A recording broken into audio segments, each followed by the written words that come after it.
Para makarinig pa po si General Marvin po sa statement po namin. Uh, Sir, wag mo nang umalis, sir.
Only upon the church but also upon officers of the law to take appropriate action, considering that the said trespass was beamed by social media all over the world and thus sent the wrong signal that this country has become a police state with no respect for the law and religious institutions.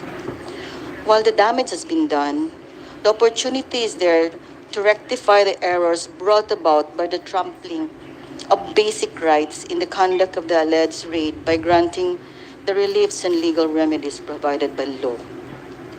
It is unfortunate that the obsession of this administration to demonize Pastor Kibuloy even before he could be convicted by a court of law is a clear maneuver to divert attention from the deepening crisis spawned by corruption, incompetence, and abuse of authority.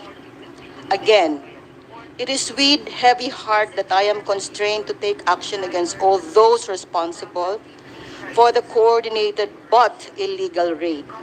Notwithstanding my personal convictions, the law must be upheld. Let this be a warning and a lesson for all those who follow and implement illegal and unlawful orders, that there are grave consequences for blind obedience. Rodrigo Roa Duterte. Thank you, sir. At this time, sir, pwede Thank you, po, ma'am. Yes. I have the permission Continue. once again Yeah.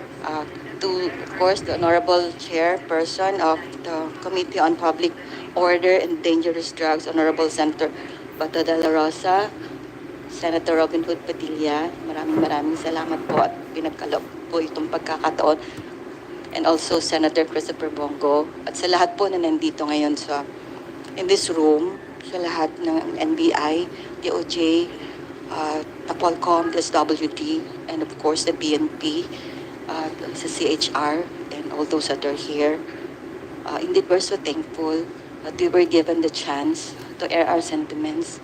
On behalf of the Kingdom of Jesus Christ, let me just say this. As I have read the statement of former President Rodrigo Duterte, June 10 truly is a day of infamy for us, because it is a day that will go down in the history of this country. That day, not only one, not two, not even three, but four of our religious compounds, our sacred grounds, our worship places, simultaneously were brutally attacked, assaulted, not by terrorists, but sadly, by the state-ordered or sanctioned law enforcers coming from the Philippine National Police, the CIDG, and the Special Action Force of the PNP, is supposed to be the elite forces that is against terrorism. They were all in full battle gear that day. And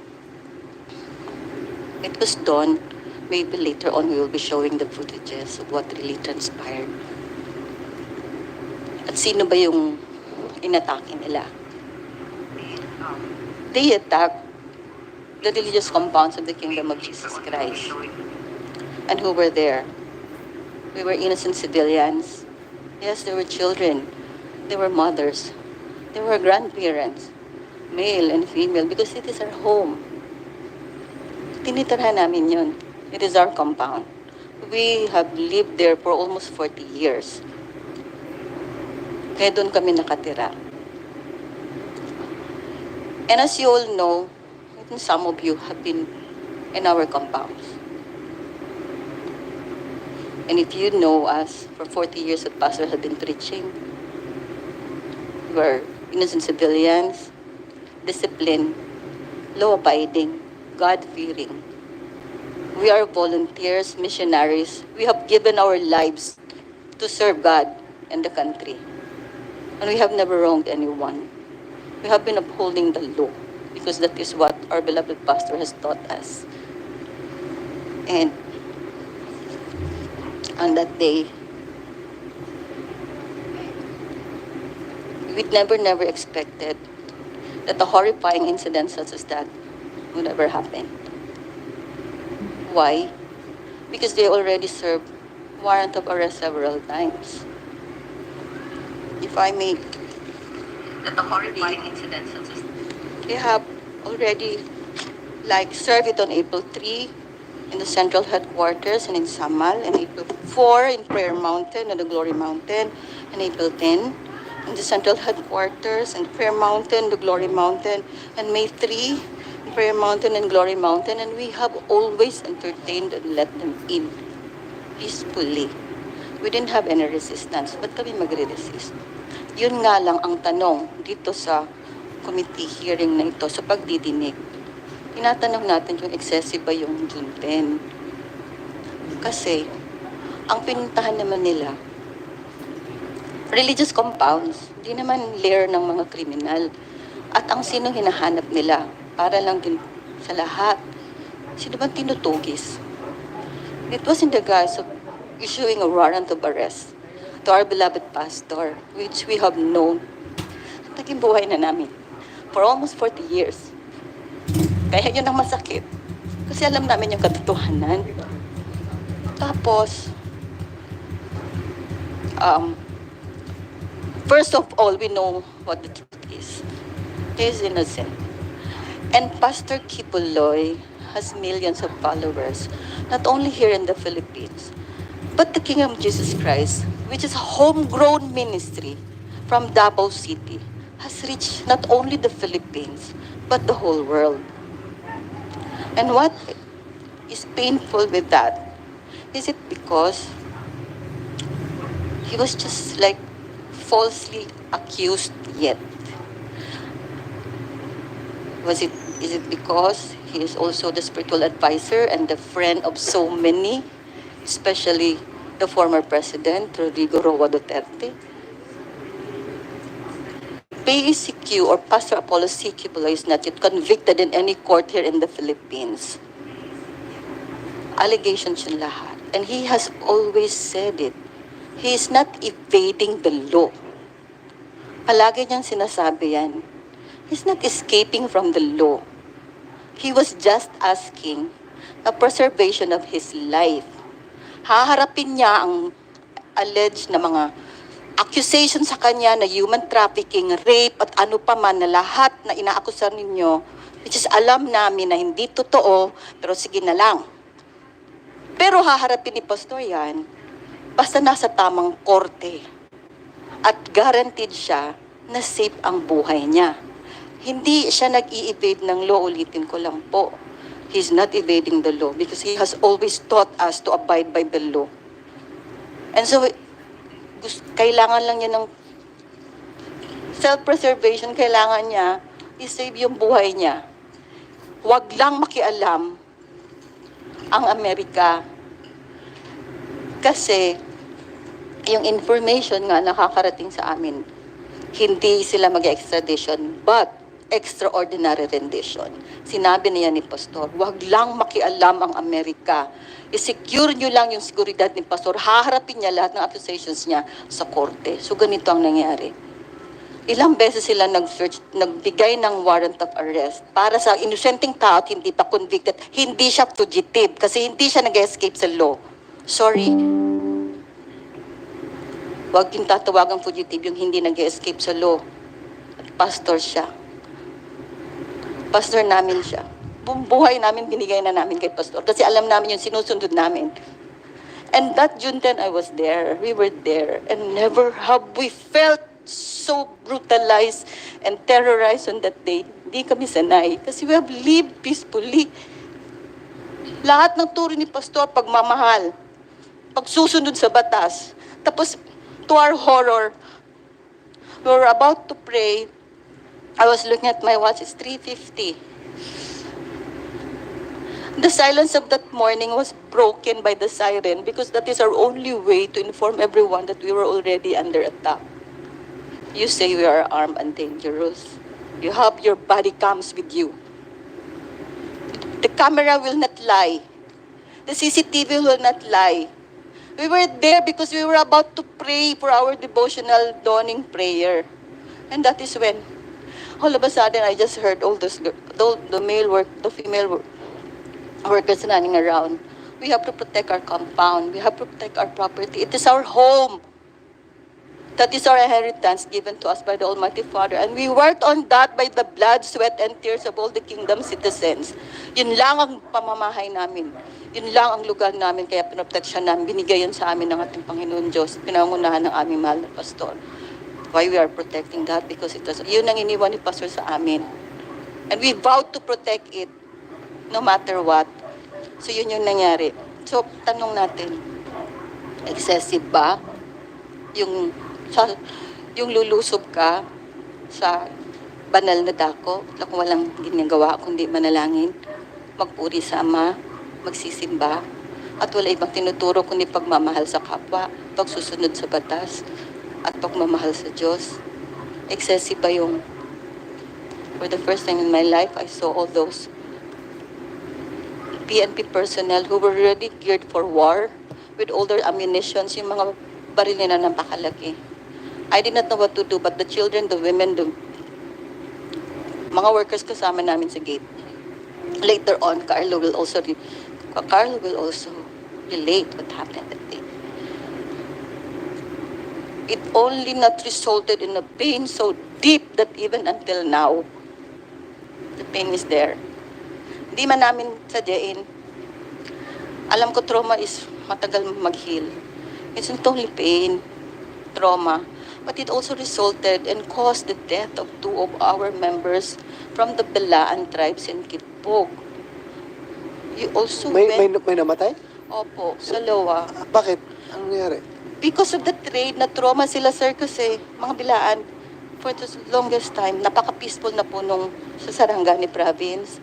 E nung madaling araw, sinugod yung bahay nila, mga bahay nila, at pinilit silang palabasin. Yung una, pinagsisipa yung mga door. Madaling araw, sir, halos mga pawid lang yung bahay nila.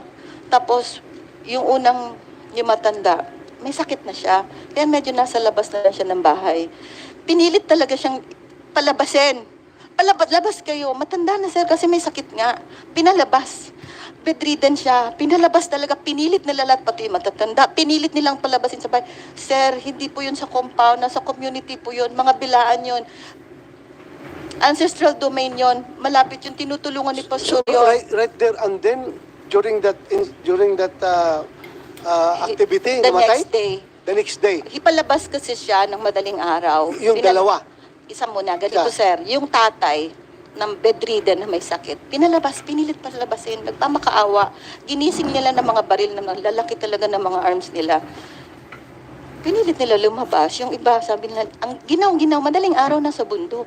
Pinilit nila. Yung the day after that, hindi na siya kumain. Ayaw na niya.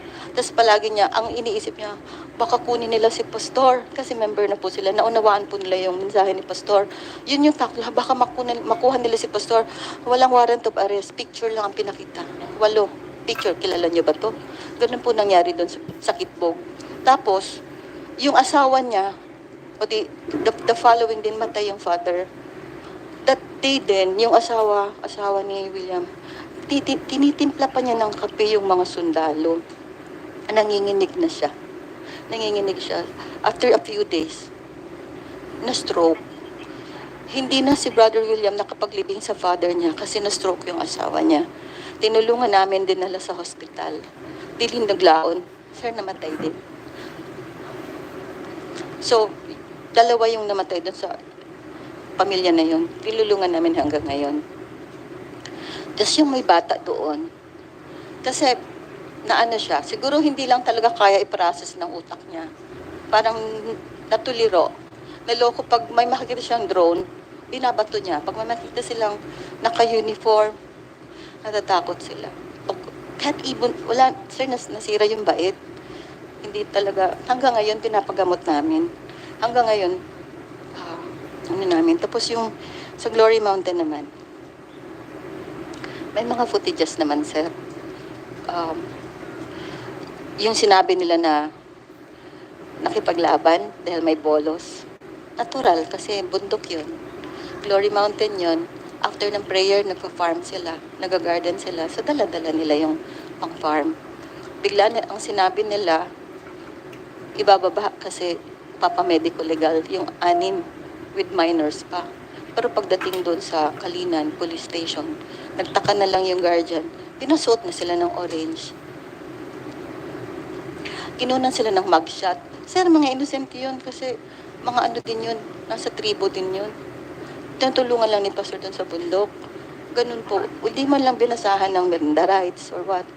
Ganun lang. Ilan yun? Ilan? 6 po. 6. Opo. Marami pa, 6 lang lahat. Kinasuhan. Opo. Pinasuot ng orange. Nasaan sila ngayon? Nandun pa rin po sa Glory Mountain, pero nandito po yung witness. Kasama po namin. Nagpost sila ng bail? Paano sila So, ni-release? Ordinary filing lang po yun. Tapos nirelease din lang po sila, sir, nung hapon. Okay. Anong kaso nila, attorney? Anong kinaso? Obstruction of justice daw. Obstruction of justice ang final nila. ng Kasi? PNP. Kasi Talaga nag-obstruct sila na hindi makapasok ang pulis? Ganun ginawa nila?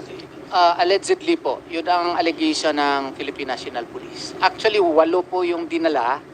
And then, nung na-realize nila na minors pala yung dalawa, pinakawalan. And then later, pagdating dun sa police station, pinaila na sila ng kaso po. Sila pala lahat, yung 8 pinaila ng kaso ultimately. At least regular filing, hindi in-inquest. In fairness, regular filing. Regular filing. Thank you. Please continue, ma'am. Okay, so more or less that's what happened last June 10. And hindi lang kasi kung excessive yung pinag-uusapan, hindi lang naman kasi galing sa Region 10 yung lumusob. 10, 11, 12, 13. So, I think yun nga sinabi na pinagplanuhan, pinag-isipan yung nangyari doon ng June 10. Kaya, hinihiling lang po namin sa mga honorable natin ng mga malaki po yung respeto namin sa mga police. Men in uniform. Pastor has so much high regard for the men in uniform. And we have supported the military and the police ever since. Hinihiling lang namin ang patas na pagdinig at ang maliwanag. Yun lang katotohanan at katuwiran po ang mananay. Maraming salamat po. Thank you. Thank you, ma'am. Attorney Torion, you have the floor. Assalamualaikum warahmatullahi wabarakatuh. Ladies and gentlemen of this August Committee, to the Honorable Chair, Senator Ronald Bato de la Rosa, Senator Robin Hood Padilla, Senator Christopher Bongo, mayong buntag kanatong tanan. Peace and blessings to all of us. This is a critical Senate investigation, knowing that June 10, 2024 is considered as a day of infamy, not only for the church members of the Kingdom of Jesus Christ, but for many innocent civilians who were brutalized, traumatized, and lost their loved ones to the callous personnel of PNP, SAF, CIDG, coming from 4 different regional operational groups, who without proper justification, legal basis, nor adherence to due process, forcibly broke into their sacred places and homes, purportedly to serve warrants of arrest to Pastor ACQ Apollo Sikibuloy and his co-accused. We are talking about innocent civilian men, women, and children who suffered excessive force and brutality in the hands of the police. That day will forever be etched in the members of the KOJC's memories as a harrowing tragedy demonstrating a grave misuse and abuse of power perpetrated by the very ones who ought to protect us, the ones who swore to serve and protect. This is a crucial Senate investigation, and so we thank you, Honorable Committee Chairman and members, for giving us this precious time. What happened on June 10 of 2024 was that PNP, SAF, CIDG launched Oplan Parokya, in which they simultaneously raided 4 properties in 4 different locations of the Kingdom of Jesus Christ, purportedly to serve warrants of arrest against Pastor ACQ Apollo Sikibuloy and others issued by the Regional Trial Court of Pasig City. That day, we saw battalions of fully equipped and fully armed PNP, SAF, CIDG personnel coming from 4 different regions, clad in full battle suit, fully equipped with heavy-duty tactical gear and weaponry, their faces obscured by full masks and ballistic helmets, yet surprisingly without any nameplates or name tags on such uniforms, complete with helicopter cover and snipers strategically placed on different locations as if they were hunting notorious terrorists. These PNP personnel proceeded right away at 3:55 a.m. to breach walls by the use of ladders insofar as the operation in COAJC Central was conducted. Literally and forcibly broke walls at 4:49 a.m.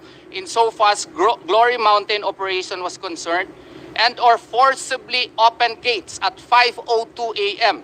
insofar as the Prayer Mountain operation was concerned, and or forcibly kicked and or destroyed doors of houses at around 4 a.m. insofar as the Kitbug Municipality of Malungon Sarangani operation was conducted without prior attempt to secure the consent of the administrator of KOJC properties in the person of former President Rodrigo Roa Duterte, or from the owners of the individual houses in Kitbug Municipality of Malungon, Sarangani Province.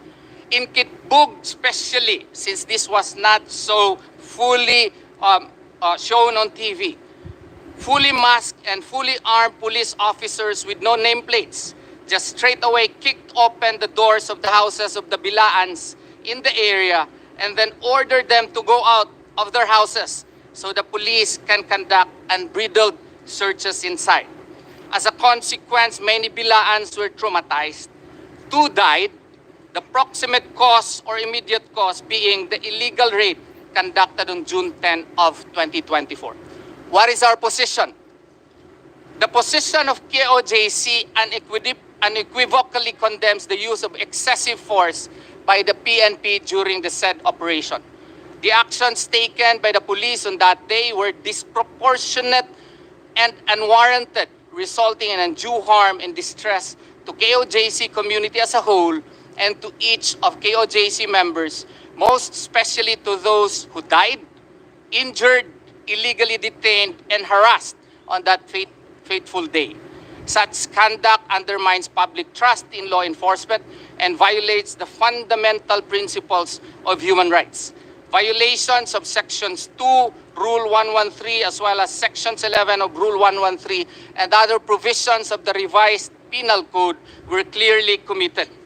The fact that the PNP SAF CIDG raided 4 different locations at almost the same time simply proves that the PNP SAF CIDG do not really know the location of the person or persons they intended to arrest. Hence, the illegality of breaking into the KOJC locations. They did not know that the persons that they would arrest was present in those locations or is reasonably believed to be there in violation of Rule 113, Section 11. This showed that the police officers were on a fishing expedition without justification under the rules of court or the 1987 Constitution. Moreover, the raid along with the attack was an overkill owing to the sheer number of police officers who were utilized in the alleged implementation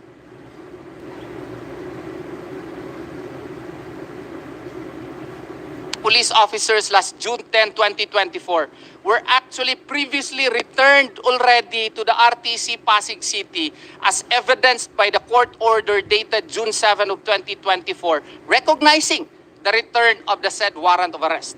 Per Administrative Circular 7-92 of the Supreme Court, the police should have secured an alias warrant of arrest, but this was not done. What is our hope to be achieved in this Senate investigation? We hope and pray that there shall be adoption of strict measures concerning the enforcement of warrants of arrest.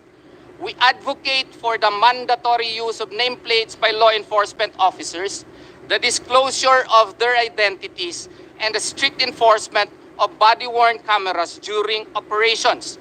Furthermore, we urge SIRS for the criminalization of violations of these rules to ensure accountability.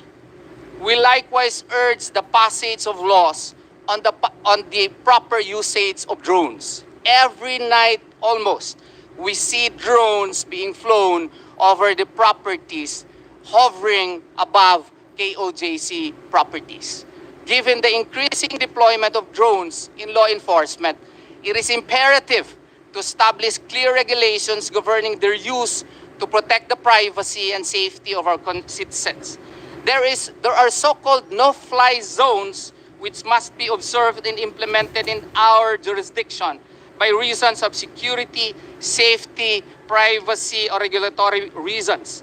A no-fly zone is a designated area where the operation of unmanned aerial vehicles or drones is prohibited, such as airports and large public gatherings. I am the dean of JMC Law School. Sometimes we are bothered by these drones during nighttime when we conduct our classes.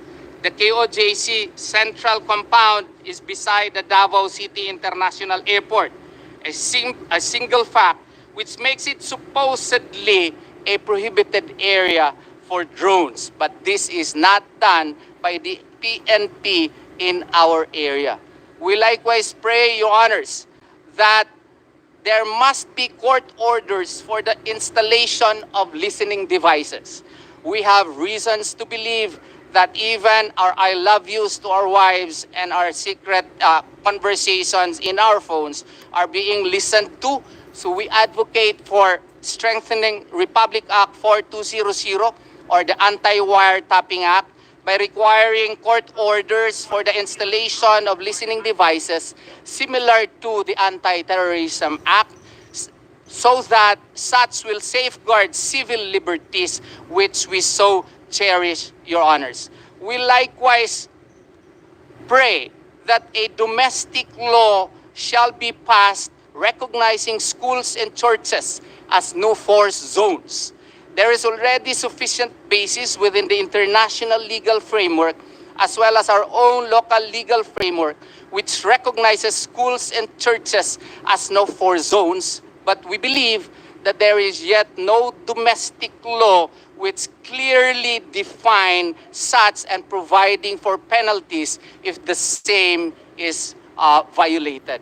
What is needed now, therefore, Your Honors, is for the Senate to bolster these policies and principles through proper legislation which explicitly prohibits to the greatest extent practicable the conduct of police operations such as service of warrants and those that require the use of force within or around schools, churches, and like institutions, thereby protecting these sensitive locations from hostilities and upholding their sanctity and respect to the rights and dignity of every person.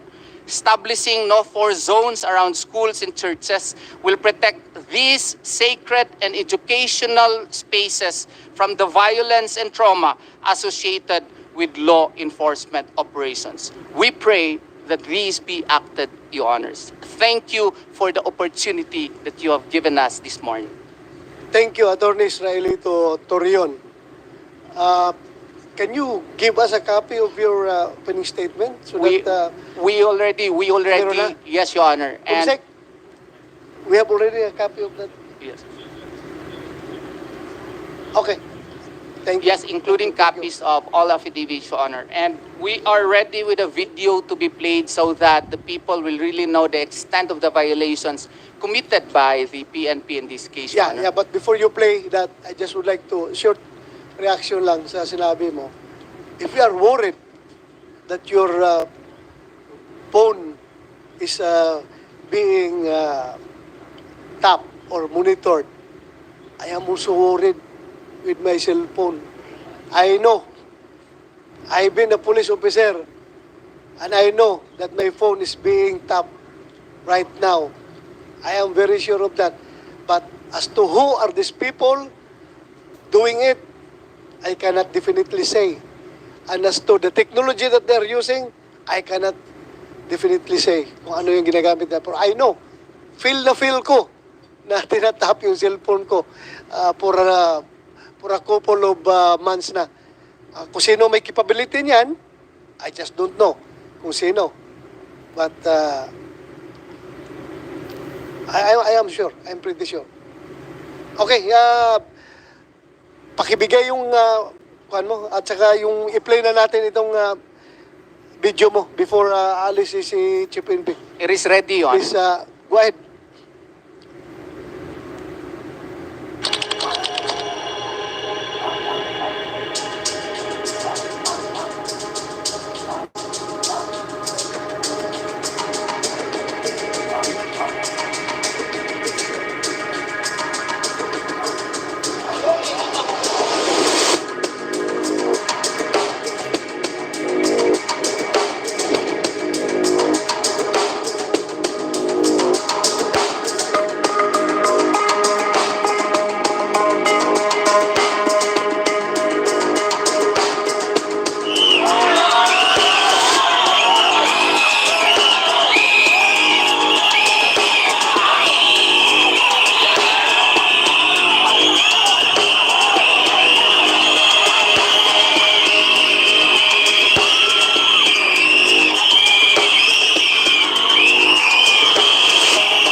Technicals muna, technicals. Pause. Pause. Pause. Yung bumbero, kaninong bumbero yon sa inyo? Can you explain that? Bakit tinitira nyo ng tubig yung mga pulis? Actually, Your Honor, Carlos there. it was an act of defense of property, Your Honor, because we believe that since the warrant of arrest was not properly served, Your Honor, before you enter a property, there should have been prior consent on the part of the owner of the property, or at least the administrator thereof.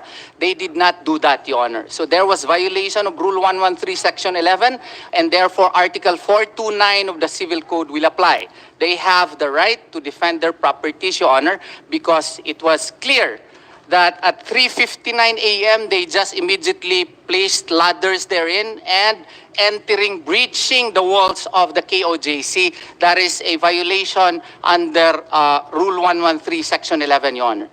Not only in the service of warrant of arrest, but also search warrants.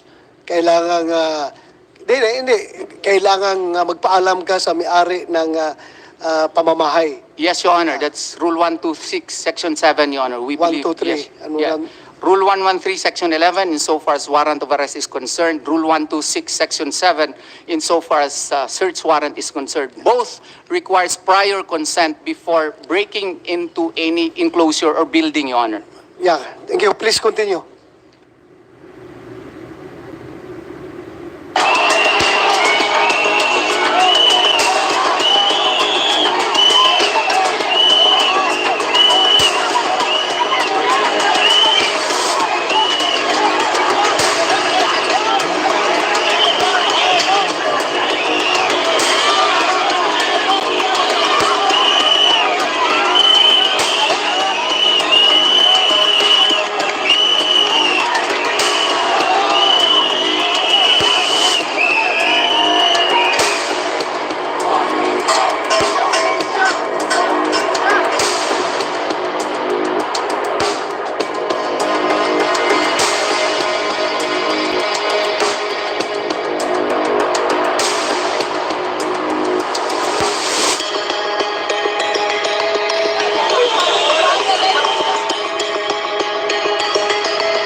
Si Pastor lang, ang nitindo. Are you trying to do to us for harmful people? Sabi mo naman sa inyo, ma'am.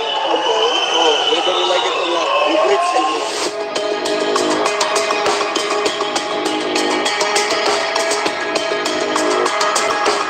Ikibain na nila ang aming gate white zone. Sa pilitan nito. Ayan po yung mga truck nila. Ayan. Sa bawat gate po yan.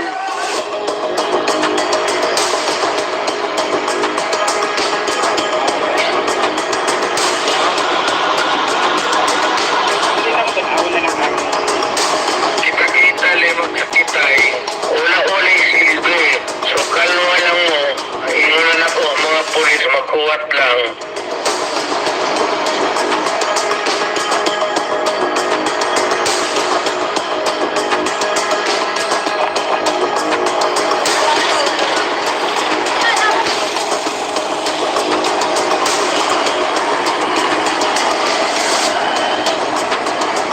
Guys, Region 30 na naman to. Anong lugar to, kuya? Agusan. Agusan. Yan, no? Pro 13, Agusan del Sur. Boss!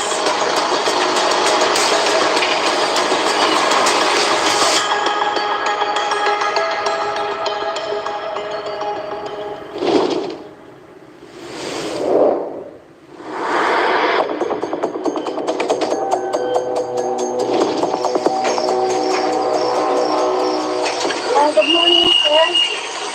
Pwedeng post mo sandali? Post. Technicals, post mo na. 1 minute suspension. Share lang ko sandali.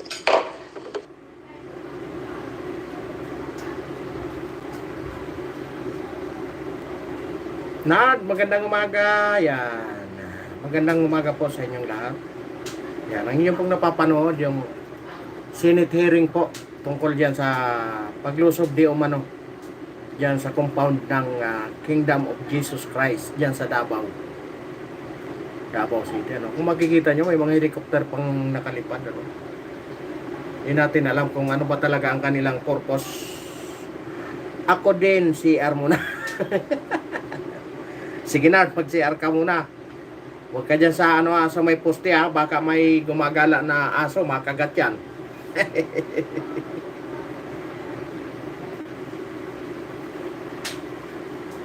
Ingat-ingat ka dyan sa may poste. Baka makagat yan.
Baka walang silang baka walang Bakit walang makagat? Ano yun na? Nakatago kahit umiihi.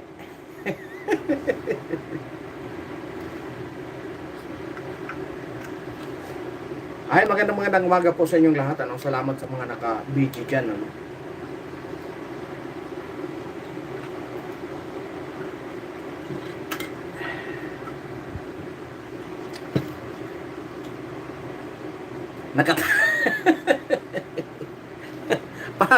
Paano kayo umihi ang nakatago?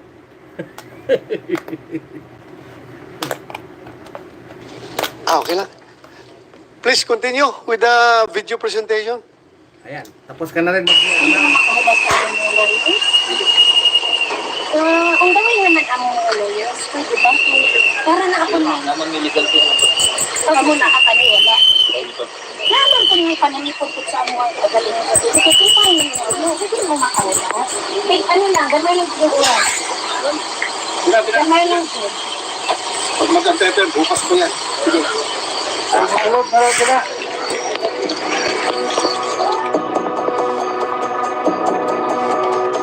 Mga gobyerno kayo, alam niyo ang tamang patakaran.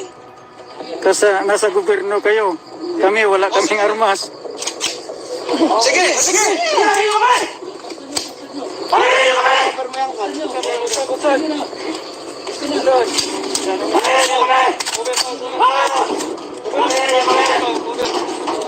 Sila sir ha?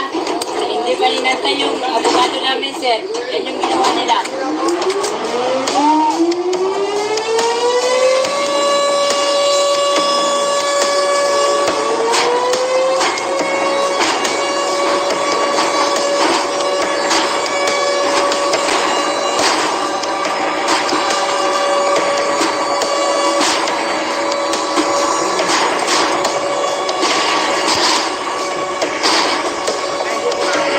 Yung date talaga niyan, June 10, 2024, meron lang mali.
Yan na sila kadaghan. Alas 6 pa daw sa gabi, nagkamang-kamang na sila, muban.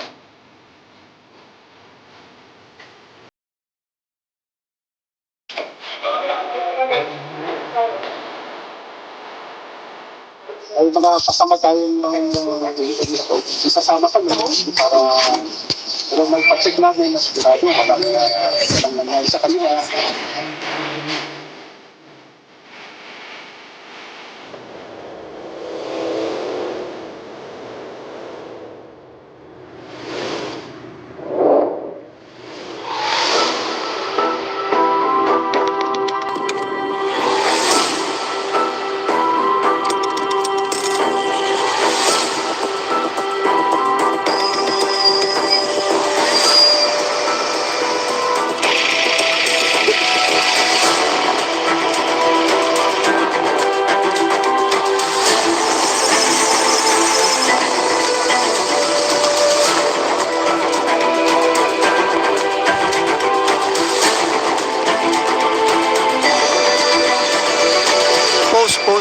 Pause for a while.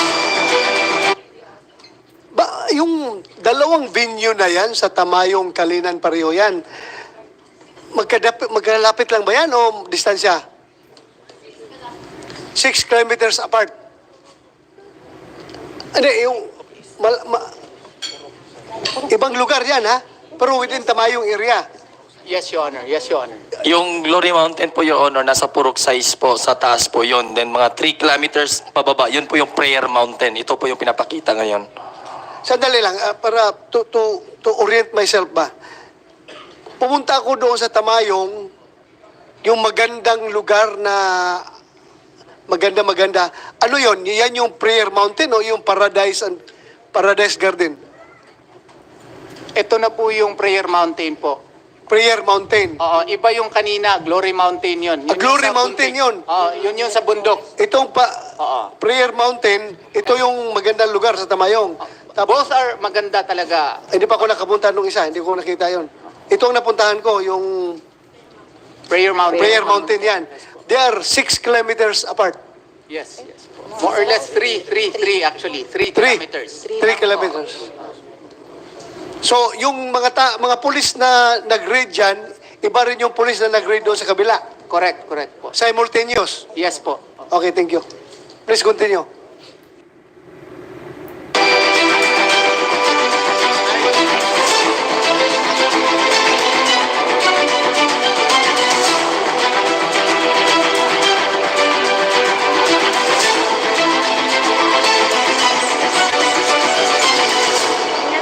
Ingat po kayo.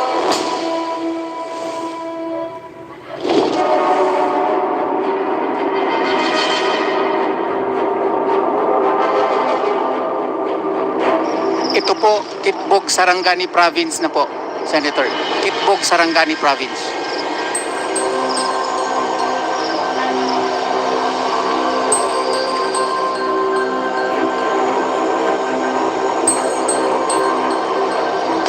Ito yung may namatay na dalawa afterwards. Yes po, ito po yung namatayan po. Continue. Gawas ka. Wala na tuktok. Diretso. Sa dahil lang tuyo, Nay. Pistol.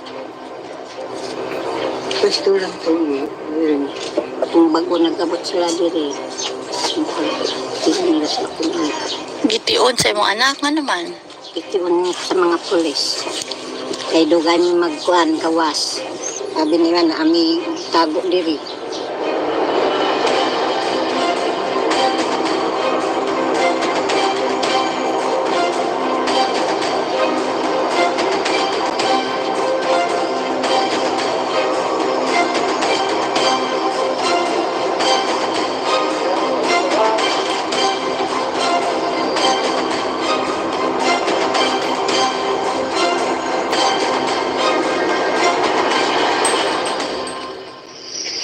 Dagdagan nilang sakyanan po.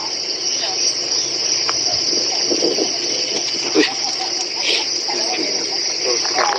14? 14 din. Apil ka na sa baba.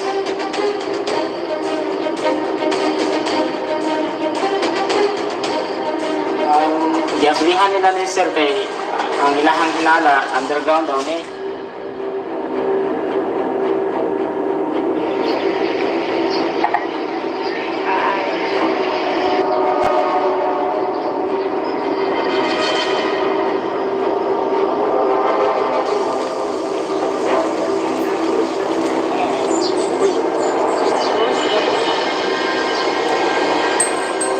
Dili pagod sila kundo sa kuwang balay. Wala pa ko sa kingdom. Kaya inyong kadaghan, di man tamo atrasan. Kaya nga ano, ingon ana ang kiniya sa mga nitibo doon sa una. O mga bandito. Salamat sila karon kay ang mga tao nagpapapit ng pastor.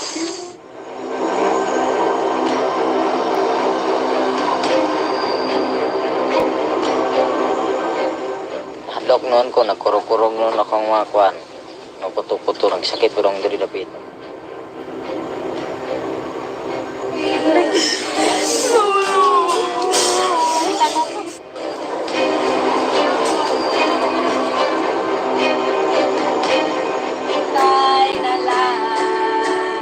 Dili lalim, mawad ag asawa, sakit kay isang taon.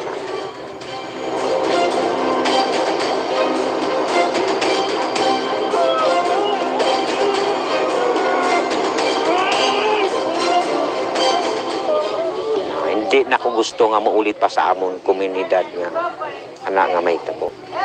Hustisya lang akong gipangayo. Ayaw na sila manggadto diri kay wala misala sila.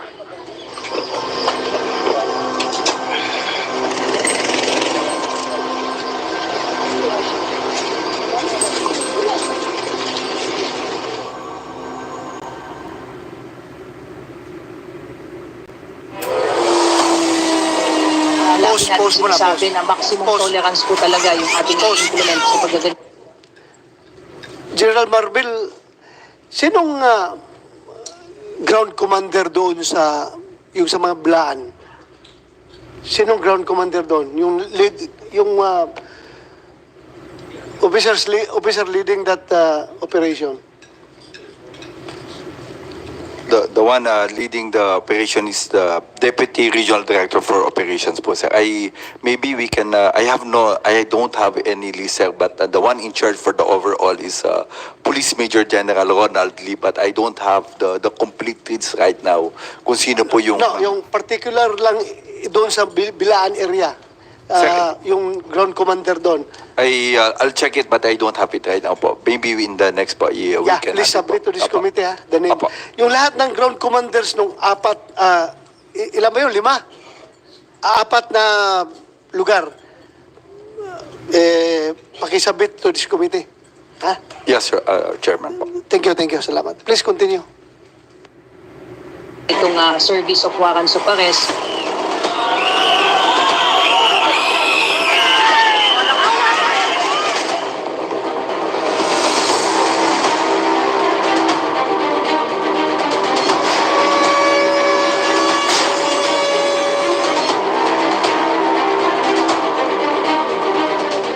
Pinag-isipan, pinag-aralan, talagang pinaghandaan. Ang importante ay wala nasangkal. Yung combat system po, bali ako po yung kumanda sa ano niya ba?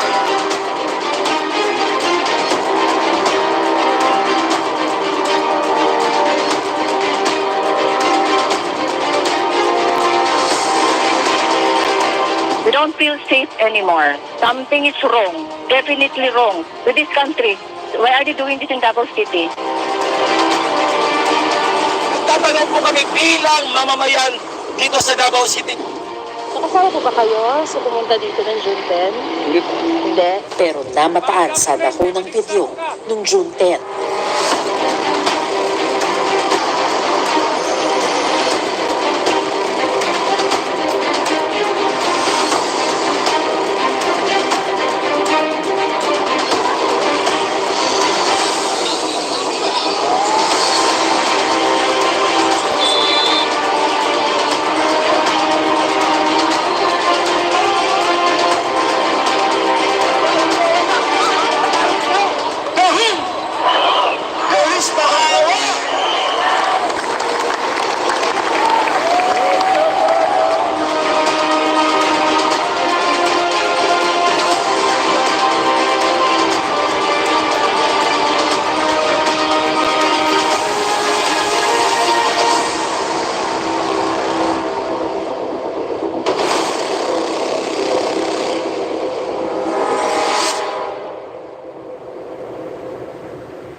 that all ng video? Yes, yung last portion po, kaninang umaga po yun. Iba na naman yun po. They, again, in the guise of service of warrants, they went to an area in a farm near Glory Mountain and Prayer Mountain po. Kaninang umaga lang, kaninang 2 a.m. in the morning. Was anyone hurt during that operation kaninang umaga? Ang amin lang pong nakuha na information through our co-counsel there is kinunan po na tinutukan ng baril at kinunan ng cellphone kaya hindi nakatawag po sa amin. Okay. Sa anong lugar? Attorney? Tamayong Kalinan, Davao City. Still in the guise of service of warrant of arrest po. Sa farm po, directly near Prayer Mountain and Glory Mountain, in between po. Thank you. So, yeah, go ahead, Senator Robin Padilla. Aba, maraming salamat po, mahal na tagapangulo. Gusto ko lamang pong linawin kasi lagi pong inuulit ng ating mga bisita na yung tungkol po sa warrant at search warrant, pwede pong pakilinaw. Pakilinaw po ng malinaw para po mas maintindihan po ng ating mga kababayan.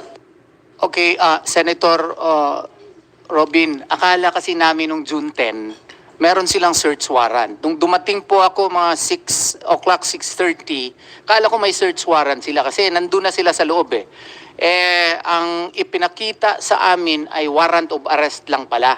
Kaya nagsabi ako dun sa lawyer na pinadala nila, Panyera, valid ba yan? Nakaserve na kayo ng warrant na of arrest dito dati 5 times na ata. At saka itong sa Pasig, nakaserve na kayo. Meron pang ang order returning the warrant last June 7 of 2024. Wala daw silang magawa kasi order daw ng kanilang higher ups daw. So, kaya ang ginawa ko, sinamahan ko na lang sila. Kaya medyo mali po yung sabi ni General Torre na hindi daw nakapasok noong June 10. Hindi lang sila nakapasok po, hinahulughog po lahat ng areas, pati nga po doon sa JMC na mga yung school po, yung eskwelahan namin. Pati yung ang graduation namin, hindi na lang tinuloy the next days at saka yung isa, maraming mga parents na hindi nakapunta dahil sa takot po. Hanggang ngayon nga po, yung aming law school ay ginawa na lang namin pong online muna. In-explain namin sa mga estudyante. Linawin ko po uli. Opo, ibig niyo pong sabihin, wala po silang naipakitang search warrant, warrant of arrest po ang dala nila, pero pinayagan niyo po silang maghalughog. After po nung nakita po ninyo na meron pong Senator, yung Order po ng dating Pangulo. Yes Nung po. sinabi po ng dating Pangulo natin na si Rodrigo Roa Duterte na hayaan nyo silang makapasok ng matiwasay, hinayaan nyo na po sila. Yes po, at sinamahan ng mga abogado po natin. Pati po ako later. Sa lahat po yan. Sa lahat po, hinalughog po lahat ng areas po ng KOJC compound po. Opo, pwede pong pakiliwanag po, ilan po ang hinalughog? Pinayagan yung halughugin? In 4 different locations. KOJC Central in Buhangin, Davao City. Glory Mountain po doon sa Tamayong, Kalinan, Davao City. Prayer Mountain, 3 kilometers away from Glory Mountain. At saka sa Kitbug po, Municipality of Malungon, Sarangani Province. Lahat po yan walang search warrant? Wala po. Warrant of arrest. Ang problema nga namin po, Senator, is it was done simultaneously. Yung rules kasi natin, if you will, yung napag-aralan ko po, kailangan meron kang probable cause na nandun yung tao or he is reasonably believed to be there. Paano siya nandun in 4 different locations? So kaya nga po, medyo nagre-reklamo kami kasi yung batas po hindi nasunod. Maraming salamat po. Chairman, pwede po ako magtanong sa Napolcom? Yes, go ahead. Apo, Napolcom, magandang magandang hali po. Apo, tanong ko lang po, para po hindi po magkaroon ng kalituhan. Apo, para mas malinaw po sa ating mga kababayan, para hindi po ito sakyan muli nung mga mahilig maggawa ng fake news. Opo. Linawin po natin. Meron po bang sa palagay po ninyo na dahilan talaga na magreklamo ang ating KOGC na hindi po talaga sinunod ng ating mga bayaning pulis yung tinatawag po nating rules of engagement? Sa palagay po nyo, ito po ay nalabag kasi ang sinasabi po ng KOGC, wala naman po silang dalang search warrant kundi warrant of arrest. At hindi po malinaw na alam nila talaga na naandoon ang hinahanap po nilang sabi nga po ng mga kapulisan ay pinaghahanap ng batas. Ano po ba ang katotohanan dito, mahal naming na Polcom? Marami pong salamat, Ginoong Senadora Robin Hood Padilla. Ganon din po sa Ginoong Chair ng committee. Alam po ninyo yung ginawa po ng police doon ay nag-serve ng warrant of arrest. Yung warrant of arrest po magagamit pong hanapin yung taong tinutukoy doon sa warrant of arrest. Sa nakita po namin, hindi lang po isang tao kasi po yung tinutukoy ng warrant of arrest. May mga kasama siya. Kaya pwede pong hanapin yun kung saan man yung ilan mga taong kinaukulan yung nakasaad doon sa warrant of arrest. Ngayon, kung saklaw po ng warrant of arrest yung lugar na kung saan pwedeng ma-serve, pwede pong hanapin yung tao. Hindi po naman hinahanap yung gamit. Ang hinahanap po yung tao. Kaya sa katunayan nga po, nasasaad din sa rules of court, doon po sa service of warrant, pwede po talagang pumasok kung hindi sila papapasukin sa ano.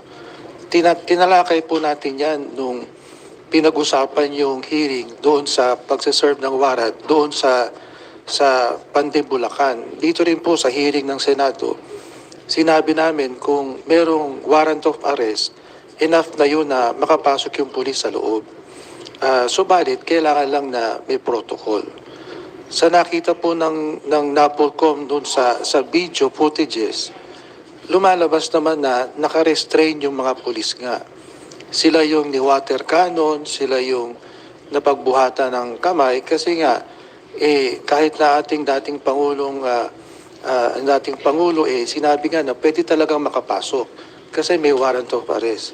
Nangangahulugan po na yung mga kinaukulan din nagkakasundo na talagang pwedeng pumasok sa loob. Kaya lang po siguro napilitan pumasok kasi pinigilan sila. Alam po yun. With the permission of Senator Robin Hood Padilla. So, mabilis ang usapan. PNP, sinong pinagdudahan nyo at that time that you personally believe nandoon sa Prayer Mountain? Sinong nandoon? Because Pastor Kibuloy, kung siya talagang, sabi nyo, hindi lang siya ang target ninyo. Kasi kung siya ang target ninyo, he cannot be omnipresent in all those locations that you are searching for him. So, ganito, 5 locations ang simultaneously ni-raid ninyo para ma-serve yung warrant of arrest. Sino ngayon ang hinahanap ninyo doon sa unang-una, yung sa Kingdom of Jesus Christ sa Davao City? Sinong hinahanap doon? Sir, Your Honor, our Chairman, wala po sa akin yung listahan ngayon. But I just want to clarify, 6 po kasi yung warrants of arrest. 6. Hindi lang po si fugitive Kibuloy ang hinahanap natin, but 5 others po na co-accused niya sa non-bailable offense. Kaya nga, I am asking the PNP, I am asking you, kung sinong hinahanap doon, sinong hinahanap dito, sa 1, sa 2, sa 3 na mga areas. Para klaro tayo na hindi kayo fishing expedition because as alleged by Attorney Torion, that is quite an obvious fishing expedition kung itong 5 hinahanap ninyo doon sa 5 lugar din. Dapat klaro ang impormasyon na si Pastor Kibuloy andito, si another suspect andito. Kasi kung it's very hard to explain, no? It's very hard to explain kung bakit simultaneous yung mga lugar na yon na pinasok ninyo kung ang hinahanap ninyo si Pastor Kibuloy lang. As you have said, 6 ang hinahanap ninyo. So I am tend to believe na yung 6 na yun distributed sa 5 location. Kasi they cannot be present in every location. Di ba? That's really true, our chairman, no? Ang sinasabi ko nga doon sa warrant sa Pares at pwede silang tumakbo anytime. Ang ano po na natin, they have the same address as inaano natin, but we have the intel reports that the people are hiding in these places po. And I don't have any reports na hindi wala sa akin yung intel report, but that's confidential reports. Nandito po yung mga 6 na to, dito po nagtatago sila, dito sa mga different locations po. So far, as we speak right now, out of the 6, ilan na accounted ninyo? Sir, isa lang po ang nahuli po natin. Ay, isa Opo, pa lang? nakakulong po siya sa amin. Hindi po pa siya kasi non-bailable offense po siya. Yung 5 kasama si Pastor Kibuloy at large pa rin? Opo, with a valid warrant of arrest. Valid pa po siya hanggang ngayon. And just want to make clear, valid po yung warrant of arrest po nila, our chairperson po. Okay, so isa lang ang accounted. All others, wala pa. Wala po po. They refuse to surrender po. They refuse to surrender. That's what we call them, fugitives of the law. Okay. Mr. Chair, Yes, go ahead. Carlo po. Katil. Yes, Brother Carlo Katil. Yes po. Thank you Yes, po, go Mr. Chair. Resident Minister po ng Kingdom of Jesus Christ, Central Headquarters. Our resource persons here, the police officers, were not there during the June 10 po. So, I don't think so. They don't know what really happened. I was there po, personally po, June 10. Kung nakita mo po yung video, ako po yung unang sumampa, humarap po sa police. Mr. Chair, nananalangin po kami sa time po na yon. Dinistorbo po ng mga kapulisan na parang mga barumbado at parang susulong po ng gera, complete full battle gear po. Kaya po nagtakbuhan po kami doon sa gate. Sabi po ni General Marbil, Mr. Chair, we used women, children as human shield. Akala po namin, Mr. Chair, magaling po yung mga intelligence po ng ating kapulisan at pinag-aralan po nilang mabuti.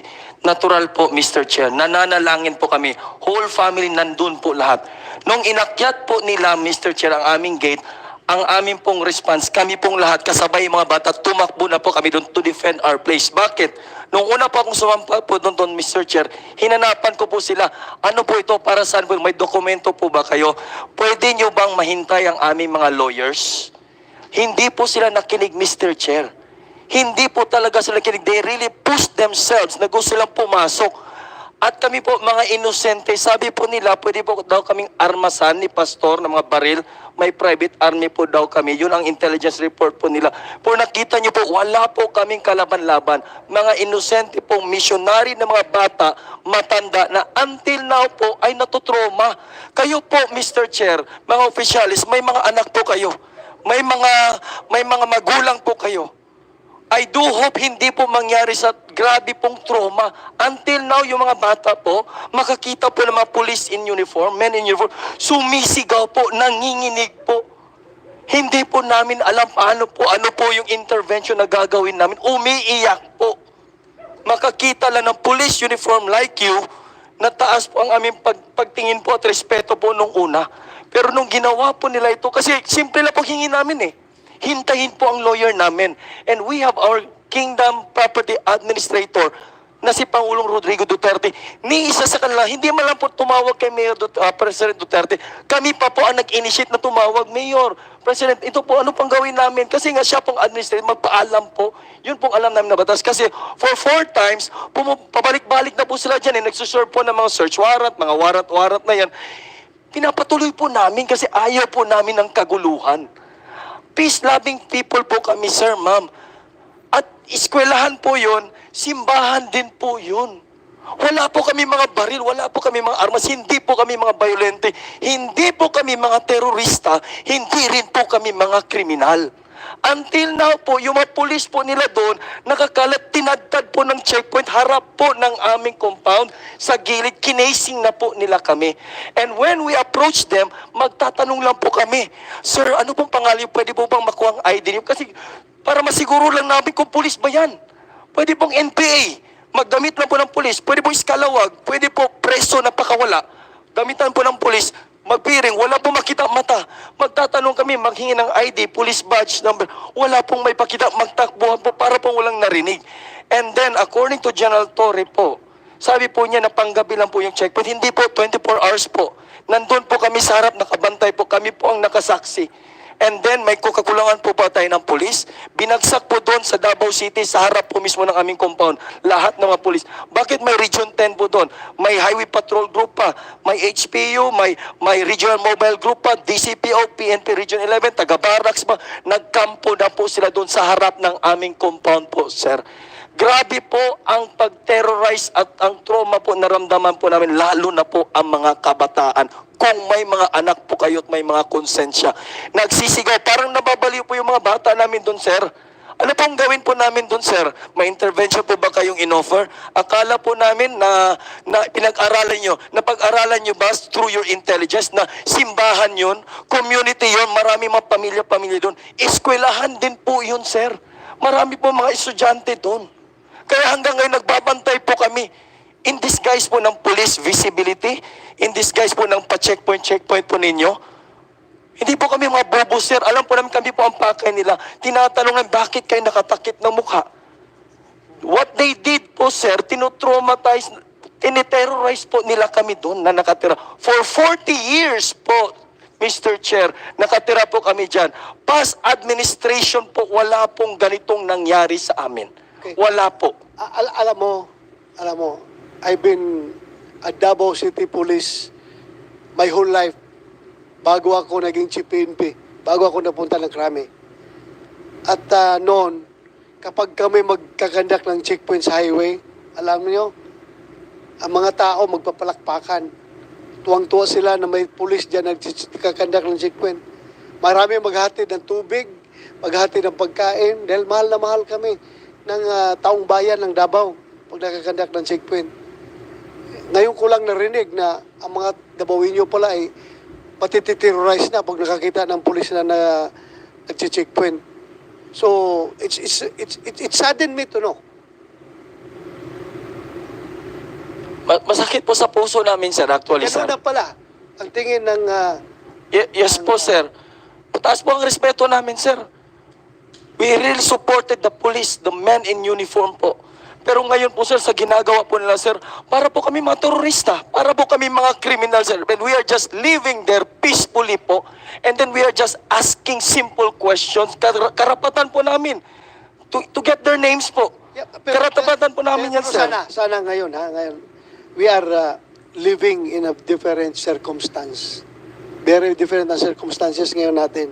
Kaya, ako'y nakiusap sa inyo at saka sa mga membro ng inyong simbahan. Please, do not totally detach yourself from the police. Huwag sana kayong totally mawalan ng respeto, mawalan ng ng trust sa kapulisan natin. Please, ako, nakiusap lang ako. Pareho tayong taga Davao eh. Pareho tayong taga Davao. Ako masakit sa kalooban ko na yung pulis pala sa Davao hindi na pagkatiwalaan.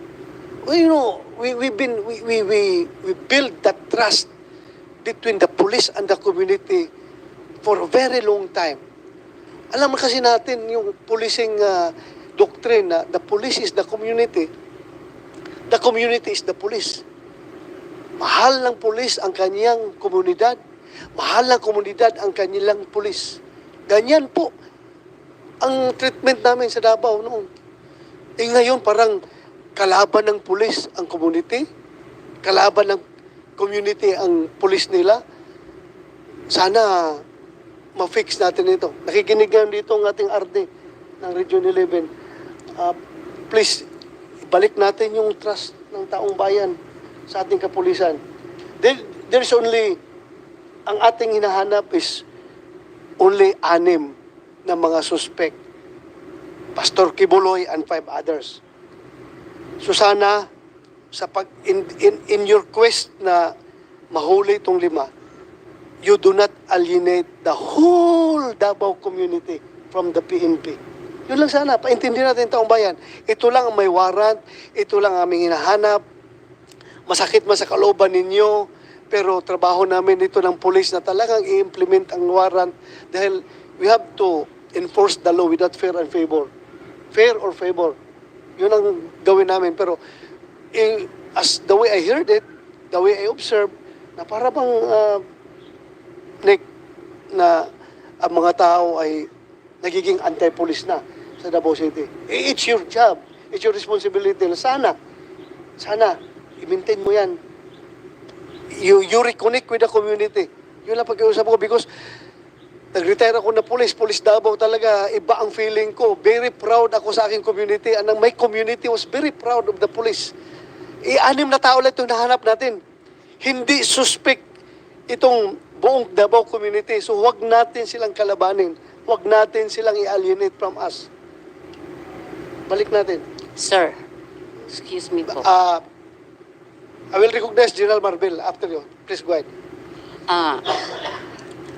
Good afternoon po, Sir Marbel. I really want to talk to you. Yeah. No. Just address to this chairman. Okay, Yeah, please Your go ahead. Honor. Yeah, go ahead. I want to talk to you Yeah. for Marbel.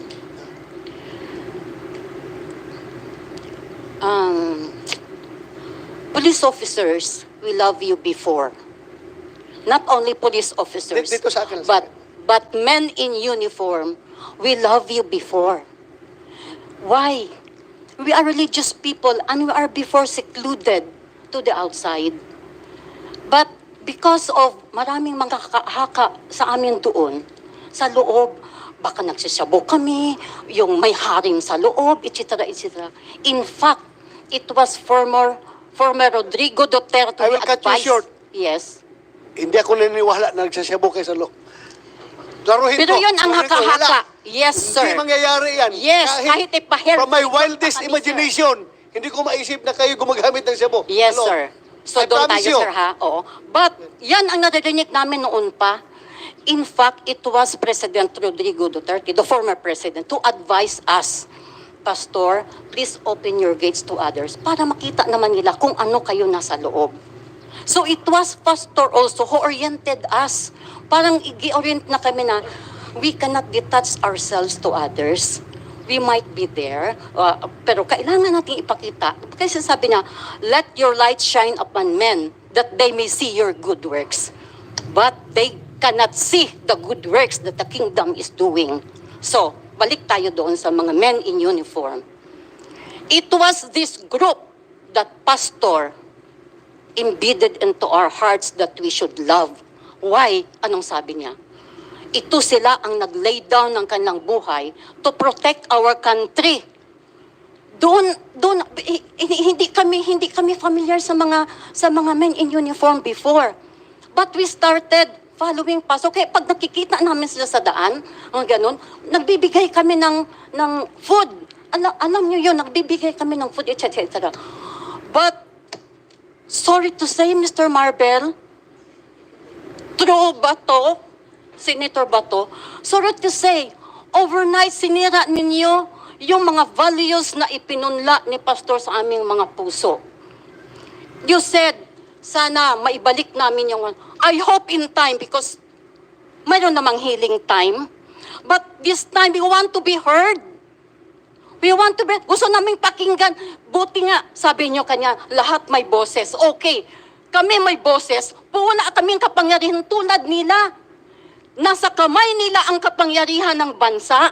Nasa kamay nila ang kapangyarihan to do what they want. No?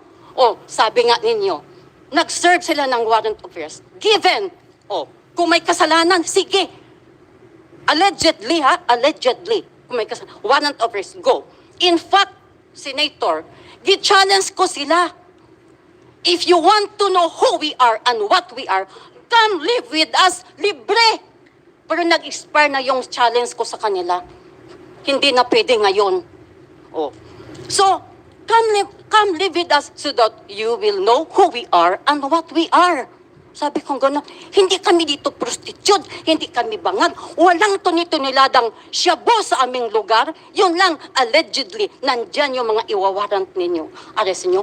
Why will you put into compromise and risk public safety? We are part of the public, we are a community there.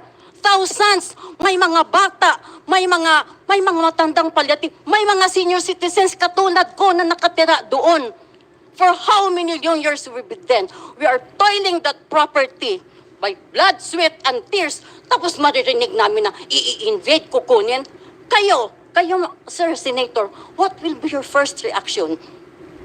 Ilang beses silang nag-serve ng warrant of arrest? Out of respect, with due respect, Sir Marbel, sa mga tauhan mo, we receive them, sir. With Dito sa due akin. respect. Dito sa akin. Sige. Yeah. Oh, sir, sorry. I'm not used to it. That's one. So, we receive those yung mga warrant ng Sir Bila. But this time, from the words of Sir Abalos, nag-serve lang naman kami ng warrant of arrest. Parang kami pang may kasalanan. Ang batas ay batas. Ang may kasalanan mananagot. Correct. Ang batas ay batas. Ang may kasalanan mananagot. Doon kami. Oh. Pero, iko-contest ko yung sinabi niya, nag-serve lang kami ng warrant of... Hindi kayo nag-serve lang ng warrant of arrest. Nilusob ninyo kami in a horrible and terroristic way. Busloads and truckloads of men in uniform. Madaling araw, tulog pa ang iba, kagigising namin. Sige kayo mga kagbawan, ikaw sir, lulusubin ka ng what will be your first reaction? Aba, ibibit-kibit kami ng Biblia, tapos, oy, sabi sa Word of God, ganon? No! Kayo, may mga pamilya kayo, what will be your first reaction? Of course, we need to defend. Tapos sasabihin pa na, ginawa naming shield ang men at mga bata doon. It's not, we are shielding our property. We're just executing our rights to defend our property. Tapos, ganun pala. In fact, sabi ko sana, mayroon kayong proper na na document. O sige, may search warrant kayo. Sige, pati septic tank namin, i-open namin sa inyo. Silipin ninyo lahat. I-guide namin kayo. Saan niyo gustong pumunta? Sir, sabi mo na, time will, ibalik ang respeto sa kanila. Doon kami, nandun pa rin sa kaibuturan ng puso namin. Nandun pa rin ang respeto.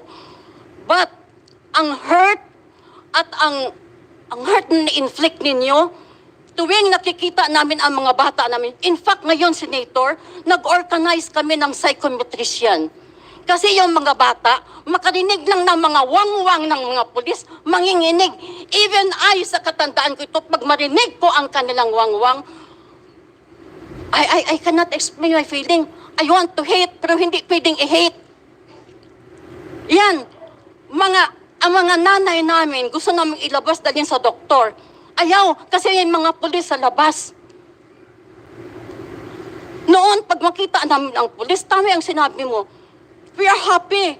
We feel secure. You people, we feel secure because you are there. No? You are there sa kalye, nagbabantay sa amin. But now we don't feel secure. Nandun sa vicinity, yung iba sa kadamuhan, tapos may mga drone doon na nagsisiliparan. Kahit sa bundok, sir, mayroong drone. Mayroon pa doong mga foreigner, itim, puti, nagpapalipad ng drone. So, what are we now? A divided nation? A divided Filipino citizen? Kung we feel insecure and threatened. Para pala kayong marawisage doon? May mga puti yes, parang ganon. Mga foreigner na kasali sa operasyon? Mayroon. Ha? Oh. Pumupunta doon in the guise of mayroon pa sir yung kino-question ng mga intel ninyo doon sa amin, nasaan ang kuweba, nasaan ang tunnel. Pati kami, anong tunnel, anong kuweba? Kung tunnel ang hinahanap nila sa Diwalwal. Marami doon, Senator. Wala doon sa amin. Thank you, ma'am. Thank you very much. Thank you for that. Our chairperson. Thank you. Yeah, you may respond. Can I be allowed Chief PNP. to for a police? I have something, but I may be allowed that I should leave the. But Yeah, can fine. I read a simple message? Go ahead. Continue. Una sir, nagpapasalamat po ako dun sa inyo at dito sa ating committee, and of course dun sa tao natin nagpakita po ng video. It only showed that we not more than maximum tolerance ang pinakita nyo pong pulis, kaya nabasahin na masaktan. Talagang we followed po. We have yung mga body cams na meron po kami, and sabi ko nga dito sa Directorate for Operations na ipakita natin body cams if we really violated any human rights. But what we saw right now, talagang that's a human rights sa mga pulis natin na nasasaktan yung binasa natin. And that's against yung rules 113 ng Section 11. No? But I've already si Vice Chairman Bernardo also already spoke regarding this. With regard po dun sa valid warrants of arrest, so make sure na valid po yung warrants of arrest na to up to now. No? You have 3 months na dapat na motion to quash. Not against us, but dun sa RTC branch 159 na Pasig City. No? And it was filed, not other people, but your own people from KOJC who filed a case against fugitive Kibuloy. Second, sir, yung second, we have already a case against the ombudsman, and we will be answering that in the proper forum po. All the violations na sinabi po nito, it's already filed in the ombudsman, and sabi ko nga, we will make a the proper forum po, but we will answer it. And second, sir, and this is the last, and I assure, as a Chief PNP, that we will assure you na isurrender nyo lang po si Apollo Kibuloy, 100%, and 4 others, nandito po kami, and you will see na we follow the rules, human rights. Dito lang po kayo makita na po ang human rights. We assure you po.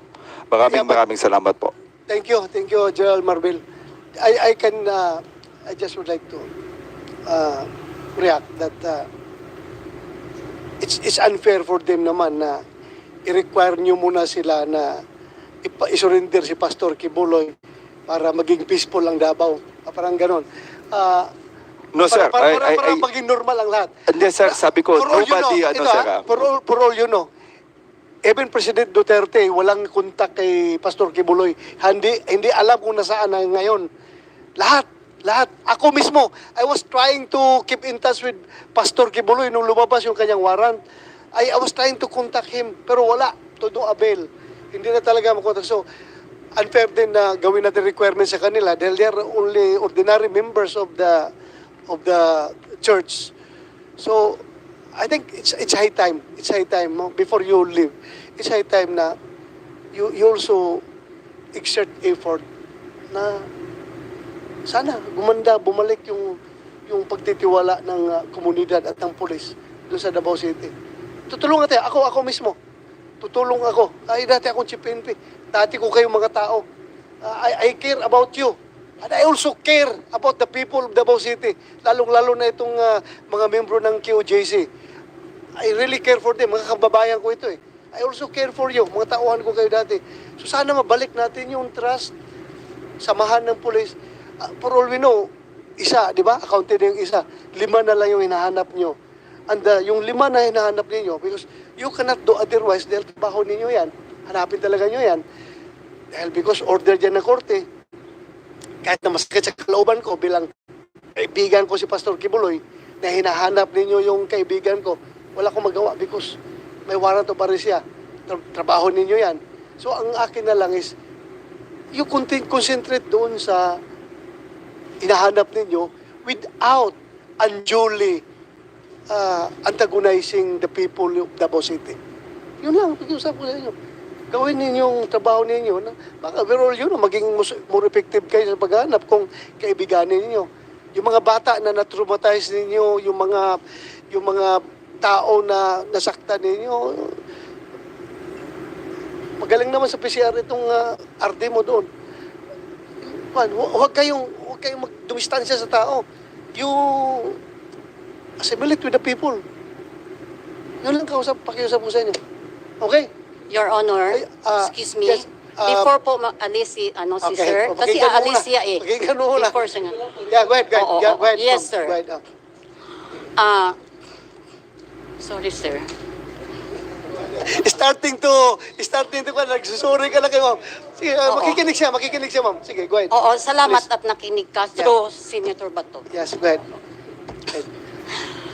Sinabi mo na may mga nagbadikam, binasa yung mga pulis. Buti kayo. Hindi lang kayo ang nabasa, pati yung mga tao namin na sulaban, nabasa. Kasama ng mga pulis. Basa lang ang inyo. Pero yung mga na-inflict ninyo, mga emotional at mental setup ng mga tao sa loob, hindi yun mababayaran.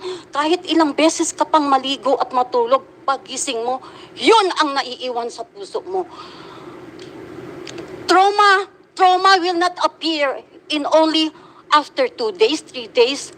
1 month after yung June 10, sir, doon na nagsilabasan. Yes, hindi exaggeration. Ako, kung hindi lang ako lumuhod sa Panginoon na tulungan ako, sir, sabihin ko sa iyo, lalabas ako ng kingdom, itsa ako magiging sakit ng ulo ninyo. Huwag naman. Ako rin makiusap sa iyo. No. Yes, pero sa iyo ako unang susurindin pag ginawa ko yun. Pero may dadalhin akong 10 officer mo. Thank you, ma'am. Thank you. Oh, ito halantaran ito. Ito ang laman ng aking puso. Kasi buti ako, matanda na ako, malapit na ako mag-70, ma-balance ko. Pero how about their kids? Ha? May mga human rights dito, may mga DSWD dito. How about those kids? How about those young people? Pag nakasalubong mo, iiyak. What happened to you? Ti, aywan ko lang. Basta magdilim na, ti. Iba na ano. Why? Kasi before nangyari yon, the scenario is this ng gabi. Umuulan, tapos kumukulog. Kaya pag umuulan, kumukulog, yun na. Kasi parang nagpe-preempt nila na, may mangyayari namang ganito. Hindi yon kaya nag-organize kami ng psychometrician, sir. We need to process those people. Kasi hindi kayo ang nakaproblema, kami. Those community, thousands. And those people, we are supposed to, kung natriten kami, sir, natriten kami, noon tumatawag kami sa barangay, police, sa police. Ngayon, pag natriten kami, kanino kami tatawag? Sa'yo, Sir Torre? Ha? Excuse me. Sir Bato, saan kami tatawag? Kahit na medyo masama ang loob mo, tawag ka pa rin sa kanya.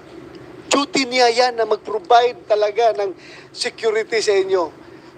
Konsensyahin ninyo. Si How about it? Trust is no longer there. Ha? Ano?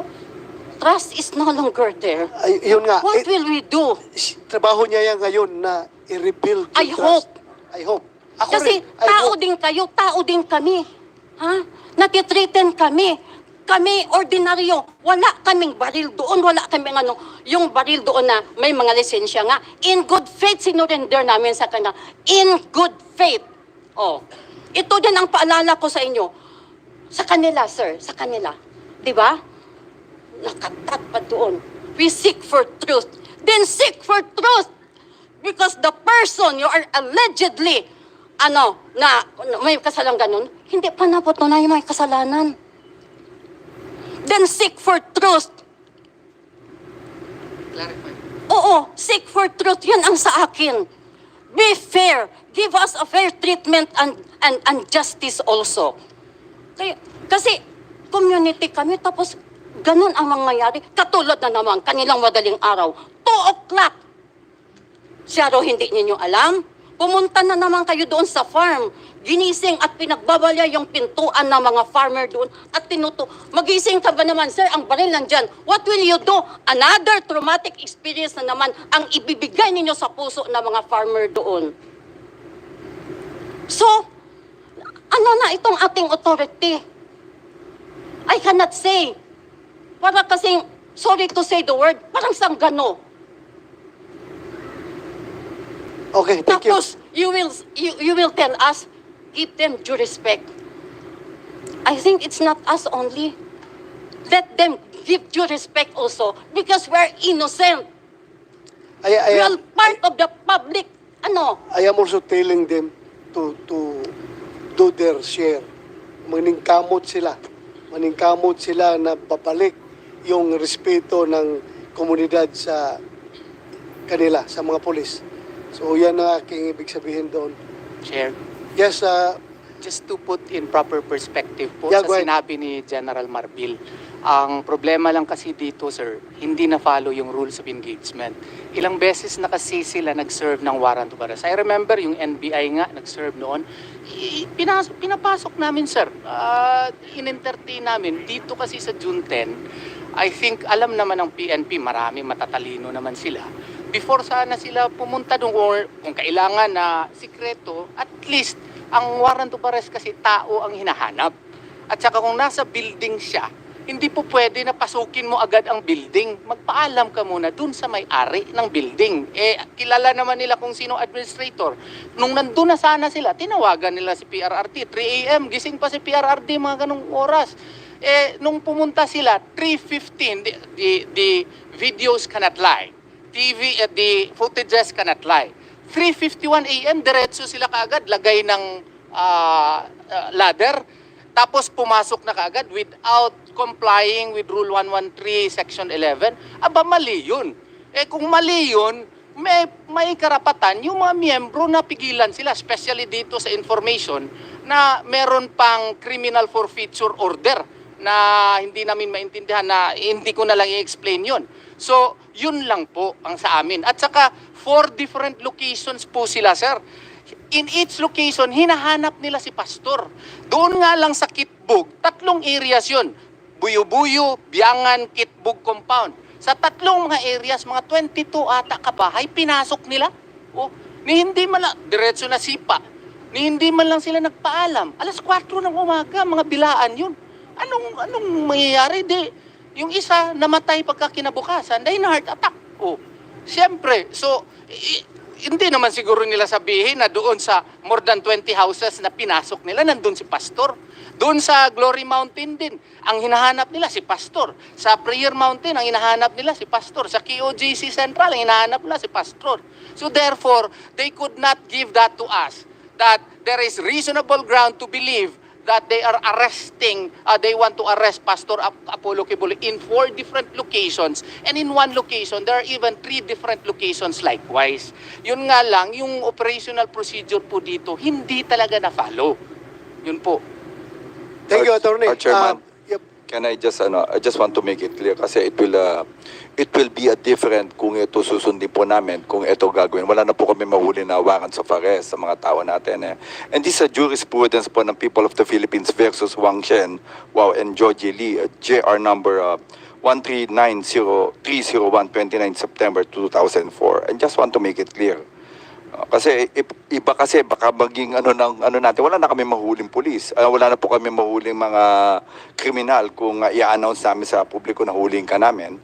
But based on sa ito po yung jurisprudence na yun, unannounced intrusion in the premises is permissible when, letter A party whose premises or is entitled to the possession thereof refuses upon demand to open it.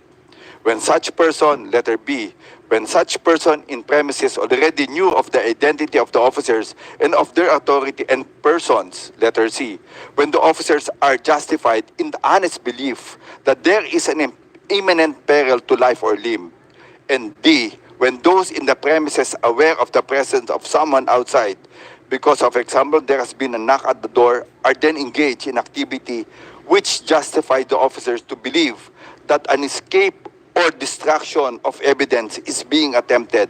Suspects have no constitutional right to destroy evidence or dispose of evidence. However, the exceptions above are not exclusive or conclusive. At times, without the benefit of hindsight and orderly on the spur of the moment, the officer must decide whether or not to make an unannounced intrusion into the premises. Although search and seizure of a dwelling may be constitutionally defective, if the police officer's entry was without prior announcement, law enforcers' interests may also establish the reasonableness of an announced entry. Indeed, there is no formula for the determination of reasonableness. Each case is to be decided on its own facts and circumstances. In determining the lawfulness of an unallowed entry and existence of probable cause, the courts are concerned only with what the officer had the reason to believe in the time of the entry. Yun po. Sir, Thank you, General Marbel. Before you leave, I would like to remind you, next hearing, please pakidala yung mga officers na mention natin, yung ground commander in every place that you raided to execute the warrant of arrest of Pastor Kibuloy and 5 others. Ilang kwan yun? 6? 6 valid warrants of arrest po. No, yung area. 5 po. 3 sa Davao City, tatlo sa Davao City, isa sa Samal Island, yung Sarangani province. Sarangani, tapos ano saan ba? 3 sa Davao City. So 4 lahat. Apat. So yung 4 na ground commander doon na nag-serve ng warrant. Papakidala yun at saka yung mga officers na binanggit ko kanina para sa next hearing. Yes, Your Honor. Thank you. Salamat. So you may now leave para kapag trabaho ka pa. Maraming salamat po. Thank you. Sir, just quick repartee lang, sir, para Yes. marinig naman. Yung People versus Wong Cheng kasi na sinight niya, sir, Ah. involves a case where the crime was committed aboard foreign merchant vessels in territorial waters. Sana naman po hindi naman po foreign merchant vessel po yung kingdom po dito. They are established buildings, and we know for a fact that they have already conducted casing operations prior to the service of warrants. Yung rule po kasi kung fixed building, pwede mo lang siya pasukin. Kung nakita mo na yung accused at pumasok siya doon, pwede mo siyang diretsuhin. Oo. Pero yung fixed building na alam na nila 40 years na po yung building na yan. At saka alam nila na si Presidente Duterte po ang administrator doon. Nung nandun na sila, di tinawagan nila si Presidente, Sir, we have reasons to believe that Pastor Apollo Kibuloy is inside. Can we be given permission that to enter? Yun nga ang ginawa ng NBI noon in the past. Nagpaalam sila sa amin, no problem, sige, pasok kayo. Isinerve nila yung warrant sa amin. Dito kasi wala diretso sila kaagad. Naka full battle gear. Parang mga terorista kami, may mga snipers pa. They were ready to attack, not to serve a warrant. Yun lang talaga ang nangyari doon. Hindi yun service of warrant. It was really a police harassment operation to scare us. Thank you, Attorney. Attorney Richard Palpalatok, Chairperson of Commission on Human Rights. Thank you for coming. At least you see the importance of this hearing. At least ikaw talaga, the chairperson, ay pumunta dito. I would like to commend you for that. Maraming salamat, Attorney. But anyway, I just would like to cite you. Narinig mo yung mga testimonya ng mga taga-Kingdom of Jesus Christ, saka yung sa PNP. Mayroon na ba kayong ginawang investigation in this regard? Yes, Your Honor. Yung aming pong regional office number 11 already conducted an investigation. It's still ongoing, Your Honor. And I think the most recent is that there is a request sa KOJC and the PNP to submit documents in relation to the investigation being conducted by the region. Thank you for that. Kasi I just would like to inform, hindi pa ikaw ang chairperson ng CHR nito, but in June 2022, the Commission on Human Rights described the service of a warrant of arrest against an elderly environmental activist in Paquil, Laguna, carried out by 25 members of the PNP SAP as one conducted with excessive force that was unjustified and unnecessary, that led to the degradation and psychological harm. Kagaya sa nangyari sa mga bata doon, psychological harm. Dagdagan ko pa, in Committee Report number 46 of the Senate Committee on Public Order and Dangerous Drugs, dated March 17, 2017. Hindi pa akong chairman nito, hindi pa ako senador nito. The committee described the service of a search warrant by a team of 18 CIDG personnel that was augmented by 6 members of the Regional Maritime Unit as a use of overwhelming force. So, ito nga, Pakil Laguna, ito 18 ang ginamit, excessive force na daw yun. Sabi ng human rights. Ito, nakita mo naman, batalyon yung ginagamit, isang batalyon ng police. So, we need your investigation on this matter, kung ano talaga ito. Dahil nga, it led to, narinig mo, may 2 namatay because of inatake sa puso at may mga bata hanggang ngayon psychologically disturbed because of that stressful incident. Kasi kung hindi kayo magbigay ng result ng investigation dito, baka mamaya sabihin na naman ng mga tao na itong human rights, mabilis lang mag-action kapag ang naagrabyado ay yung mga makakaliwa. Ito ngayon naagrabyado, hindi ito makakaliwa, pero kalaban ng mga kaliwa ito. Itong Kingdom of Jesus Christ, talagang tumayo ito with the government against the CPP, NPA, NDF. Talagang kasama natin ito sila, itong mga Kingdom of Jesus Christ, Pastor Kibuloy, lumalaban talaga ito sa NPA. Talagang nagsumikap ito na mawala ang NPA sa Mindanao. At ngayon, sila ngayon na agrabyado, sana we need your side also to give kahit na opinion man lang on this matter, dahil yung 2022 nga, yung sabi ko, aktivista ay kinundi na kaagad as excessive use of force. Kasi yung mga kaliwa, ito ngayon, kalaban ng kaliwa ito sila. Sana pantay-pantay yung pagtingin natin sa ating mga kababayan. Okay, Chairman?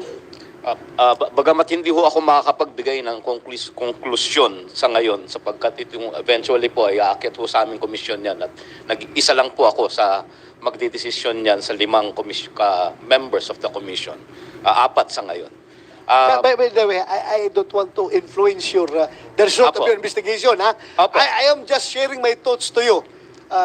Naintindihan po namin I don't yun. intend to influence your investigation. Go ahead. Naintindihan po namin, Mr. Chair, kung kaya't hindi ho ako makakapagbigay ng konklusyon.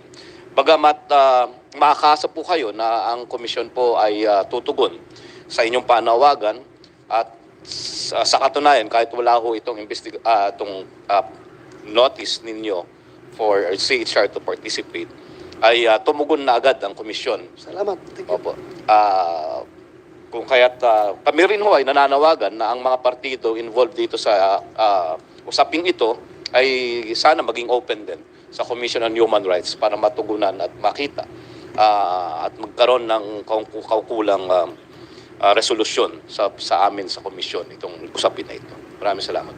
Maraming salamat, Chairman. Again, thank you for your personal presence sa hearing na ito. This WD, ma'am. Honorable Chair.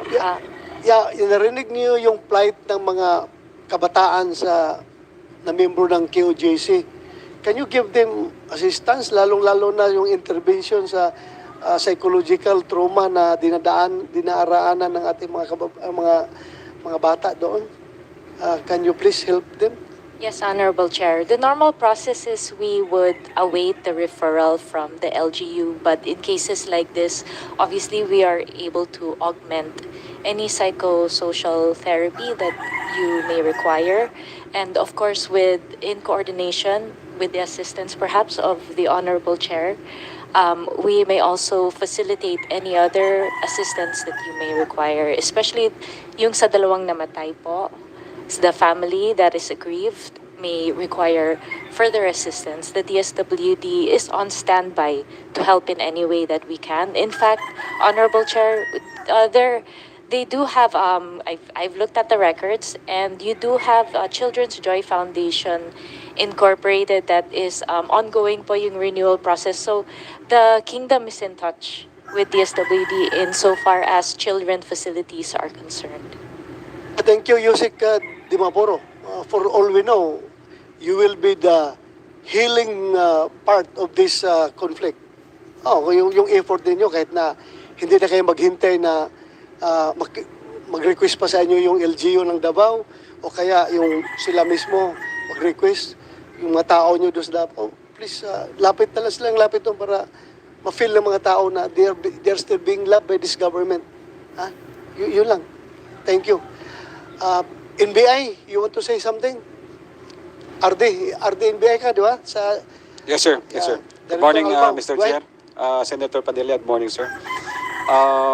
Gusto lang namin ipaabot, sir, na yung National Bureau of Investigation through sa aming director na si retired Judge Jaime Santiago ay...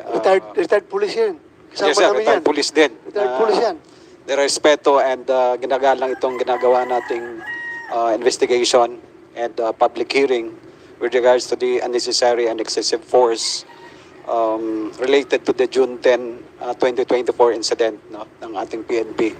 Kami din sa NBI, yung mga sinabi ng ating mga kapatiran sa KOJC na pabalik-balik na nag-serve ng warrant of arrest, kami yun, sir. Kami yun sa NBI, ang sinasabi nila.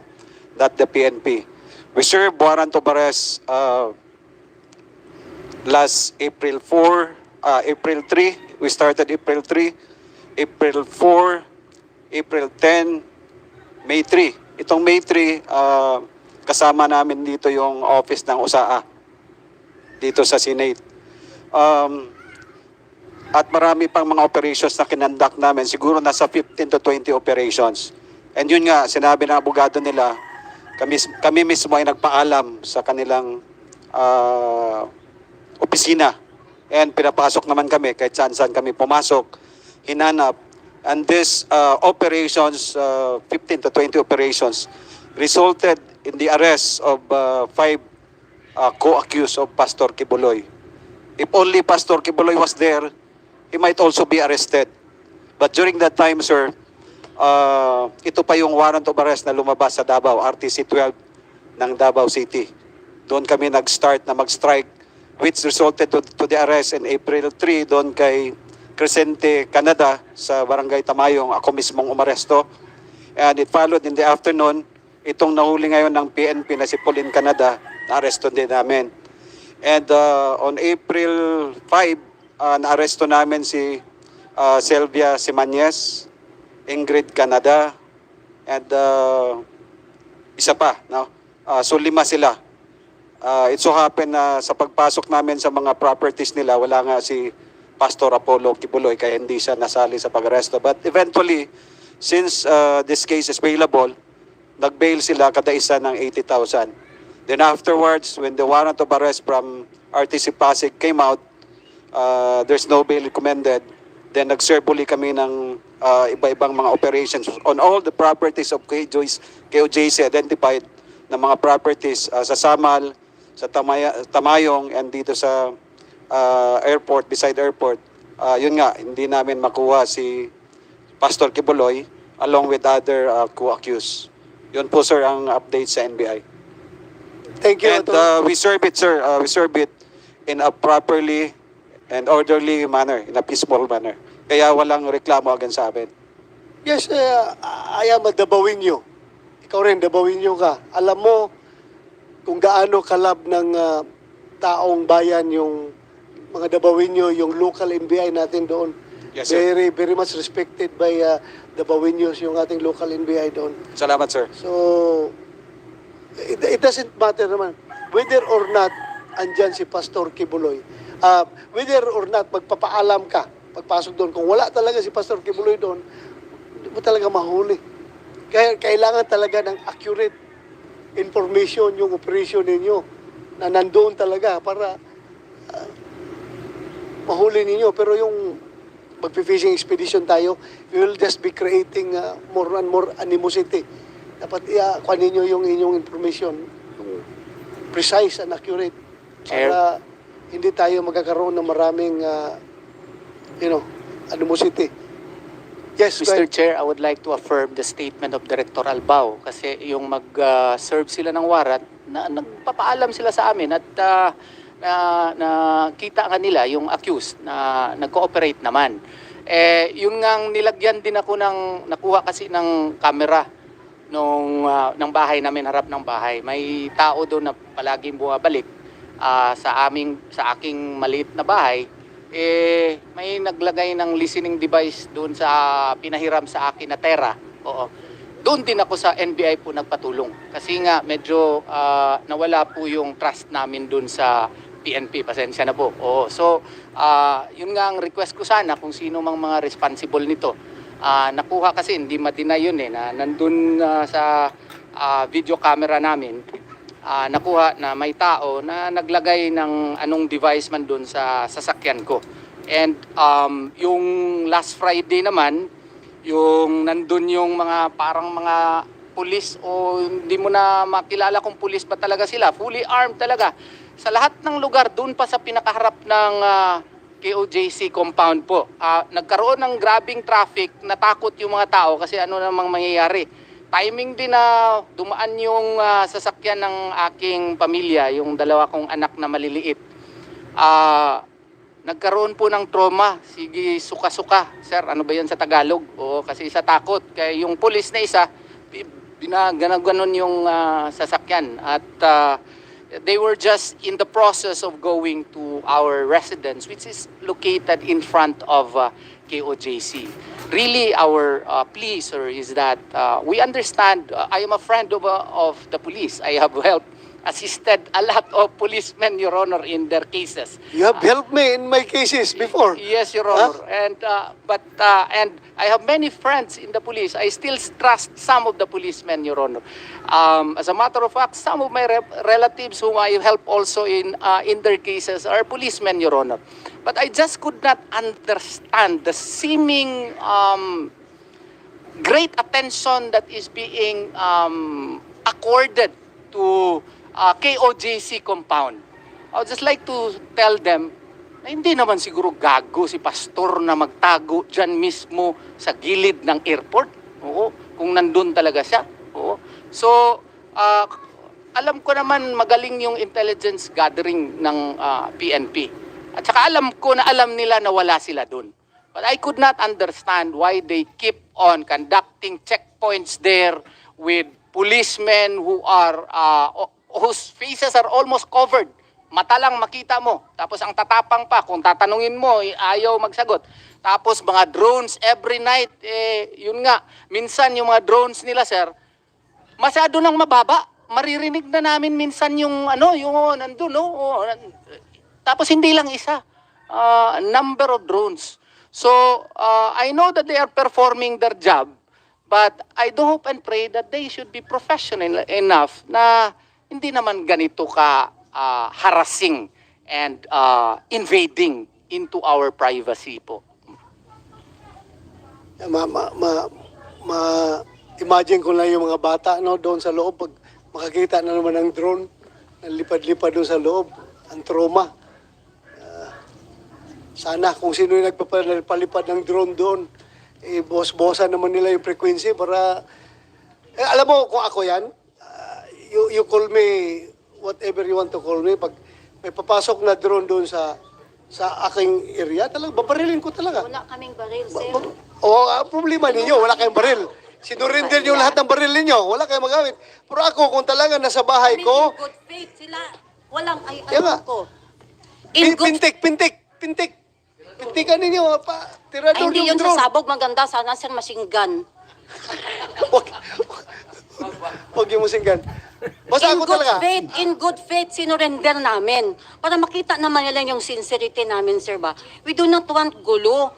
We want to live peacefully. I know. Yun lang. Huwag nila kaming idamay because we're a community. Thousands ang nakatira sa loob, sir. Ito lang, sir, ha?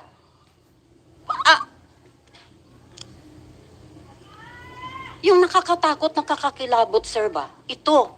Please listen to us, you people. Yes, Listen to us. Mabuti lang kumakontrol namin yung iba. Yung iba dyan, hindi basta-basta ang pinagmula na buhay.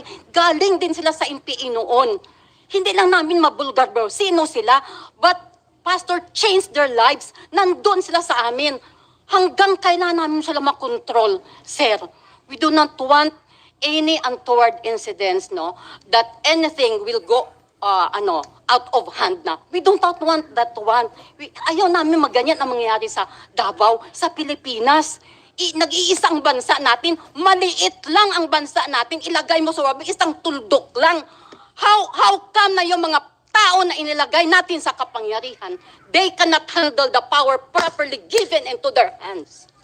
Pag kayo ay nasa kapangyarihan, the life of your friends and the life of your enemy ay nakasalalay sa inyong kamay.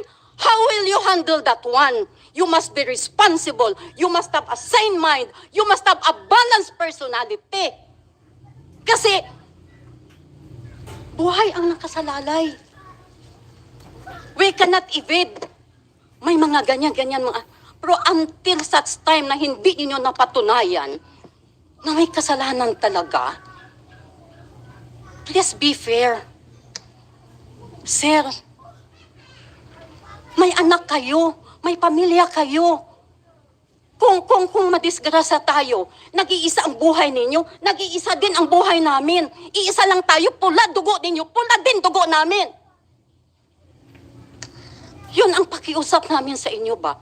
Do not destroy the future of the kids that we've been nurturing for many, many long years, because we want to produce righteous people in the future. Hindi man nyo kami paniwalaan. Yun ang gusto namin i-contribute sa Pilipinas. We don't want to produce rebels.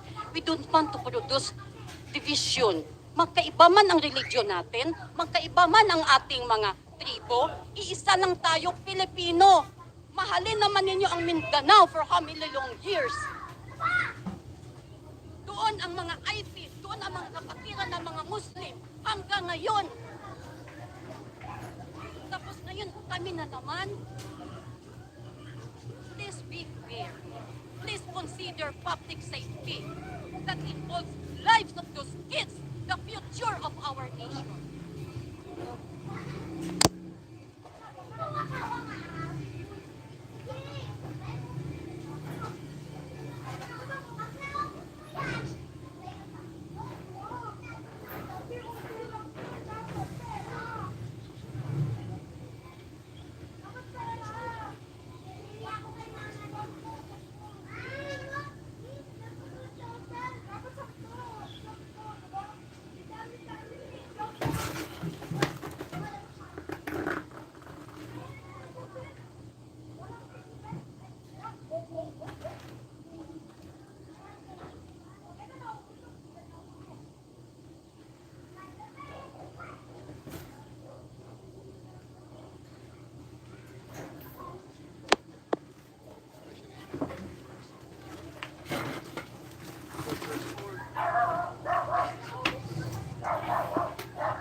Recording in progress. Or guilt of Mr. Kibuloy. His lawyers here and representatives know that the wheels of justice will start only upon his submission to the jurisdiction of the court, to which his 5 other companions had already done last March 2024 by posting bail on the cases that were filed against them, and corresponding warrants were issued. Iba pa ito sa yung sinasabi nyo na at large na 5? Yes, sir. Iba pa yung No, sir. There were 6 of them. Oh. 5 of them, there were 6 of them, and all of them were charged in Davao and in Pasig. In March 2024, a Davao court issued warrants of arrest for 6 of them. 5 of them posted bail, except for Mr. Kibuloy. Until now, his warrant on Davao is still standing. And all of them are also also charged in Pasig. The same six. Same six are Okay. charged in Pasig. And none of them posted bail because there's no bail recommended for the six of them. We have captured one, Pauline Canada, and she is still in the custody of the CIDG. So as I'm saying, Your Honor, the wheels of justice can only start if he submits to the jurisdiction of the court. Because everything that we discuss here, saying that whether he is innocent or guilty, are of no moment. Because we are not the court that will thresh out all those issues. So I would really suggest, Your Honor, that Mr. Kibuloy submit himself to the jurisdiction of the court, because sooner or later the long arm of the law will catch up with him, just like what happened to Pauline Canada. She did not surrender. We hunted her down, looked for her, and we arrested her and brought her to the judge who ordered her arrest. And until now, she is still in our custody, in CIDG in particular. So I would suggest that Mr. Kibuloy to end all of this and spare all his followers and believers of all these things, of this they perceived harassment, which are actually not harassment, but are just part and parcel of the implementation of the warrant of arrest against him. So I would suggest, Mr. Chair, if it's possible to call for Mr. Kibuloy to surrender to the jurisdiction of the court, of Pasig Regional Trial Court. Because until then, he's just a fugitive of the law, fleeing, hiding behind his members and followers, and whom we in Region 11 will continue to pursue and look for him, to arrest him, and bring him to the jurisdiction of the court, whether he like it or not. We don't like this, but this is ordered by the court, and it is our duty, Mr. Chair. Thank you very much, sir. Sir, quick Thank you. repartation. Thank you, General Torre. Yes, go ahead. I would just like to comment, Your Honor, concerning these opinions of two generals already, which I think need to be properly corrected, Your Honor.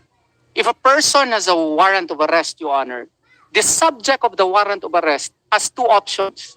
Either he submits himself to the jurisdiction of the court, or he questions the finding of probable cause, Your Honor, which Senator Lacson did. Okay?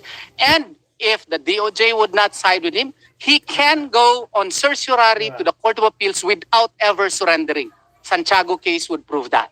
So, a person, even if he has a warrant of arrest, can choose to exhaust all of his remedies, Your Honor, such as but not limited to questioning the finding of probable cause. So I do hope General Torre would disabuse his mind that the only option of a person who has a warrant of arrest is to surrender, Your Honor, because he has a right, Your Honor, to insist that there is no probable cause, especially in this case, that the cases were dismissed already by the city prosecution's office, Your Honor, a long time ago. And the complainant in this case filed a petition for review 4 years ago, Your Honor, and this was not acted upon by the Department of Justice, and this was only acted upon when it became fashionable to attack Pastor Apollo Sikibuloy, when there was already a Senate investigation being instigated by Senator Hontiveros. All of a sudden, voila, there is already a resolution on the petition for review. We did not file it, it was the complainant. We filed a motion for reconsideration, Your Honor, a long time ago. Until now, there is no resolution as to it. And then a few days thereafter, that there was a resolution, we have a warrant of arrest. So as a lawyer, Your Honor, I filed motions, Your Honor, so that the warrant of arrest as well as the information can be invalidated by the court. That is a remedy provided for by the rules of court. So therefore, General Torre cannot dictate upon Pastor Apollo Sikibuloy as to what to do. Several instances in the past, such as perhaps former Senator Honasan, I do hope he will forgive me. Ocampo, Senator Ocampo also did that in the past, Your Honor, by questioning the finding of probable cause. If these were available to those persons, why not to Pastor Apollo Sikibuloy? They are always using describing my client as a fugitive. What is your legal basis? The last basis, Your Honor, is Republic Act 11983, passed only on March 11 of 2024. What is the definition, legal definition of a fugitive under the present dispensation, Your Honor? According to Section 3G, those who flee under the following circumstances after conviction by a Philippine court to avoid prosecution. That is our prevailing law. So therefore, for the police authorities to always say that my client is a fugitive, excuse me, under what legal basis? Even if you use, Your Honor, U.S. court decision and even Black's law definition, Your Honor, it provides a fugitive from justice is a person who, having committed a crime, flees from the jurisdiction of the court where the crime was committed or departs from his usual place of abode and conceal himself within the district. That is Black's law definition. If we will use likewise Supreme Court decision, Rodriguez versus Comelec, Labao versus Comelec, it includes those who after conviction flees to avoid punishment, but also those who after being accused flee to avoid prosecution. So we are still questioning the after being accused. So for the PNP to always claim that my client is a fugitive, under what legal basis? Can you please cite to us just because he has a warrant of arrest? And can you rightfully say that he has knowledge of that warrant of arrest? Did you present evidence? In Labao versus Comelec, Your Honor, the Supreme Court, he was a candidate for mayor. There was even a warrant of arrest. And they even tried to arrest him in a church, Your Honor. Yet the Supreme Court did not consider him as a fugitive from justice. What would be the basis of the PNP? Require Pastor Apollo Coguloy to surrender? And require us to surrender him? What right do I have to require my client? I'm just a lawyer, Your Honor, a glorified agent of my client. I cannot tell my client to surrender. That is not within my power. If I do that, I might be disbarred, Your Honor. So I do hope and pray that the PNP should likewise perhaps do more research in accusing certain persons as a fugitive or that require the lawyer to surrender him or his members. We do not have that power. An accused has the right to also insist to avail all of his remedies provided for under the rules of court. And Pastor Apollo Sigibuloy is precisely doing that. Thank you. We get your point loud and clear, Attorney. But I think you will still agree with me when I say that as long as a person is covered with a live warrant of arrest, hindi mo rin siguro mabiblame ang police kung talagang Yes, Your Honor. We agree with that. Trabaho talaga ng police yan. No quarrel with that, Your Honor. No quarrel with that. Ako, I've been a policeman. Pagka-problema ako kung hindi ko implement yung warrant of arrest na yan. So sana, along that line din, tingnan rin nyo yung police na trabaho nila yan. As long as they're doing their job properly, regularly, legally, sana intindihin rin natin. Yes, Your Honor. Yun lang sa akin, ha. I want to be neutral here on both sides. Mahal ko kayo, mga kababayan ko kayo from Davao City. Itong police rin, alam ko rin yung sitwasyon nila pagdating sa ganyan trabaho dahil dumaan ako dyan eh. Yung hirap na hirap ka. You are under orders, merong warrant talaga, isi-serve mo. Kahit kaibigan mo, wala kang magawa. Kahit kapatid mo yan, kahit tatay mo yan, kung may warrant, you have to serve that talaga. But yung point mo about fugitive, I agree with you. Alam ko, you've got the points. Alam kong tama yung sinabi mo. Yes, Your Honor. Wala kaming away po na may warrant si Pastor. We are contesting that. But when the police would try to implement the same, they should follow Rule 113, Section 11. Correct. Your Honor. They should. Wala, no question about that. Yes, Gawin Your Honor. talaga nila properly according to the law. Yes, Your Honor. Yun lang po ang sa amin. Na yung rules of procedure, rules of engagement should be strictly followed sana. Yun lang po ang hiling po namin na hindi naman po ginagawa. Okay. Thank you, Attorney. Any more from your side? May sasabihin. Go ahead, ma'am. Mr. Chair, si Pauline Canada nakuha nila after naglabas ng bounty si Dario LG Abalos. At ang nakapatong sa ulo ni Pastor is 10 million. Higit pa sa mga heinous crime na yung mga kriminal dito sa bansa. Yung mga nag-murder ng ilang tao, tag 1.3 million ang nasa ulo, pero kay Pastor 10 million. At sinabi pa ni DILG Secretary na yung funds galing sa mga private nila na kaibigan. So, on the part of KOJC, hindi nga nila nakuha si Pastor, hindi nga sinasabi nga, surrender si Pastor, naglabas ng bounty. Tapos galing sa mga private citizen, private na mga tao, mga businessman, hindi namin alam kung may mga galit din ba sila kay Pastor. Kasi kapag naglagay ka na ng bounty na 10 million, higit pa sa pinakamasamang kriminal dito sa Pilipinas, that is tantamount already to shoot to kill. Kasi may bounty na sa ulo. Tapos yung lahat ng mga akusado na kasama ni Pastor, tagwa 1 million. Pwede bang malaman namin, maimbestigahan din ito kung sino-sino itong mga tao at tama ba yon? Nasa batas ba yon?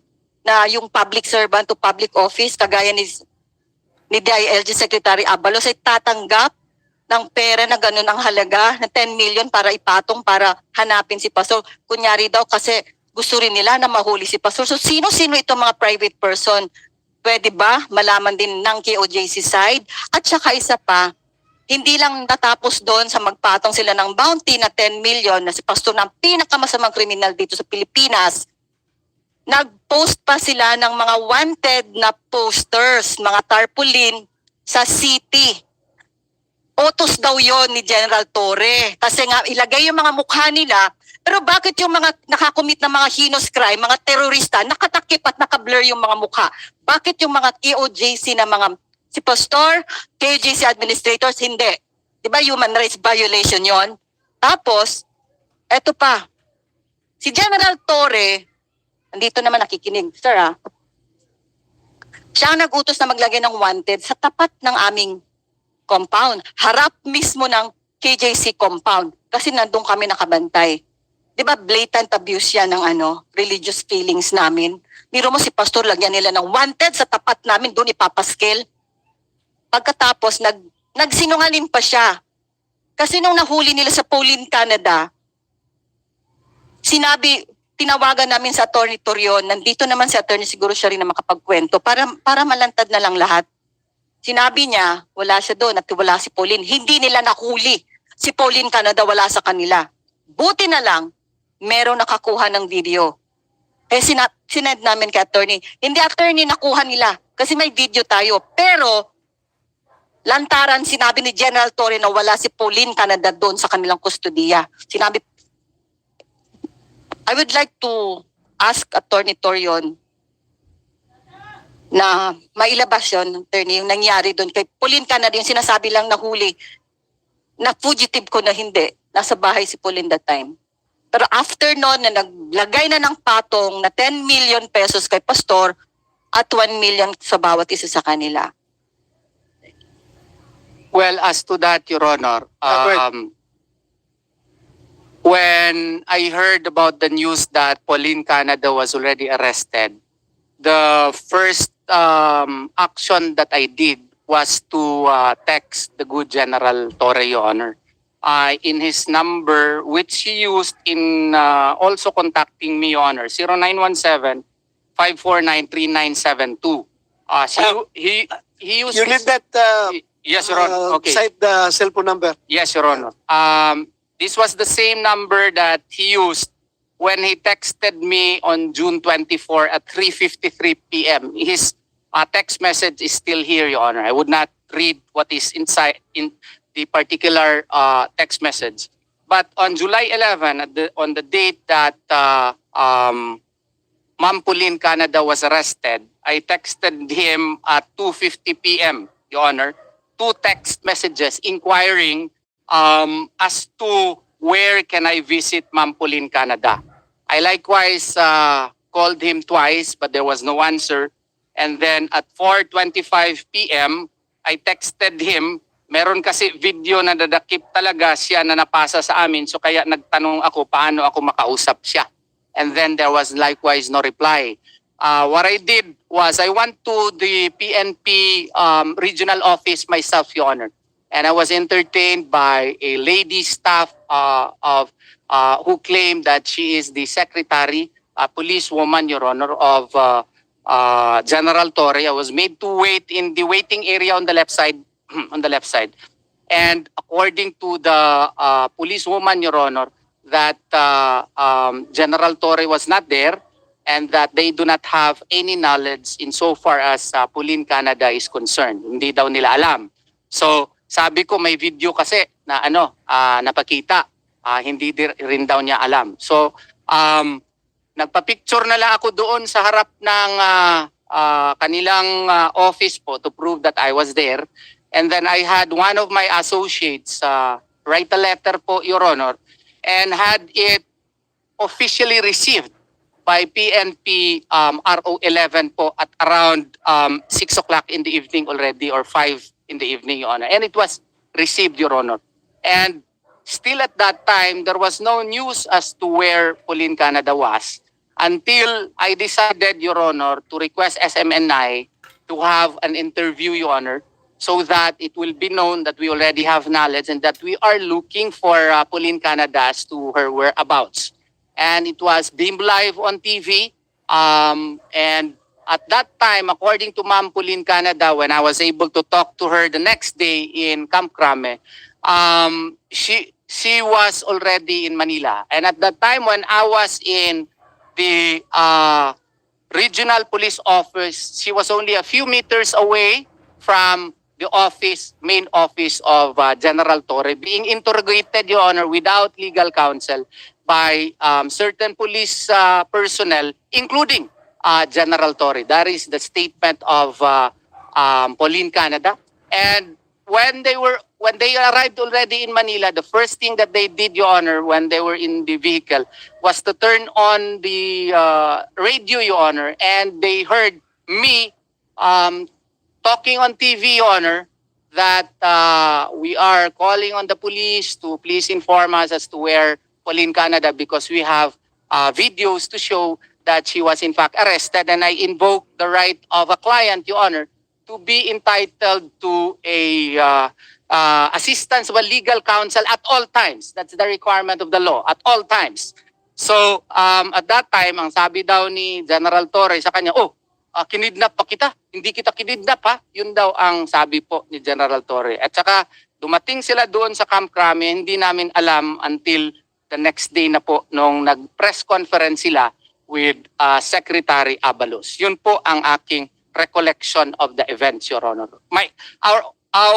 We have no question that Pauline Canada should be arrested. Well, there is a pending warrant of arrest. Even if we have a pending motion to quash warrant of arrest that has not yet been favorably acted upon in our favor.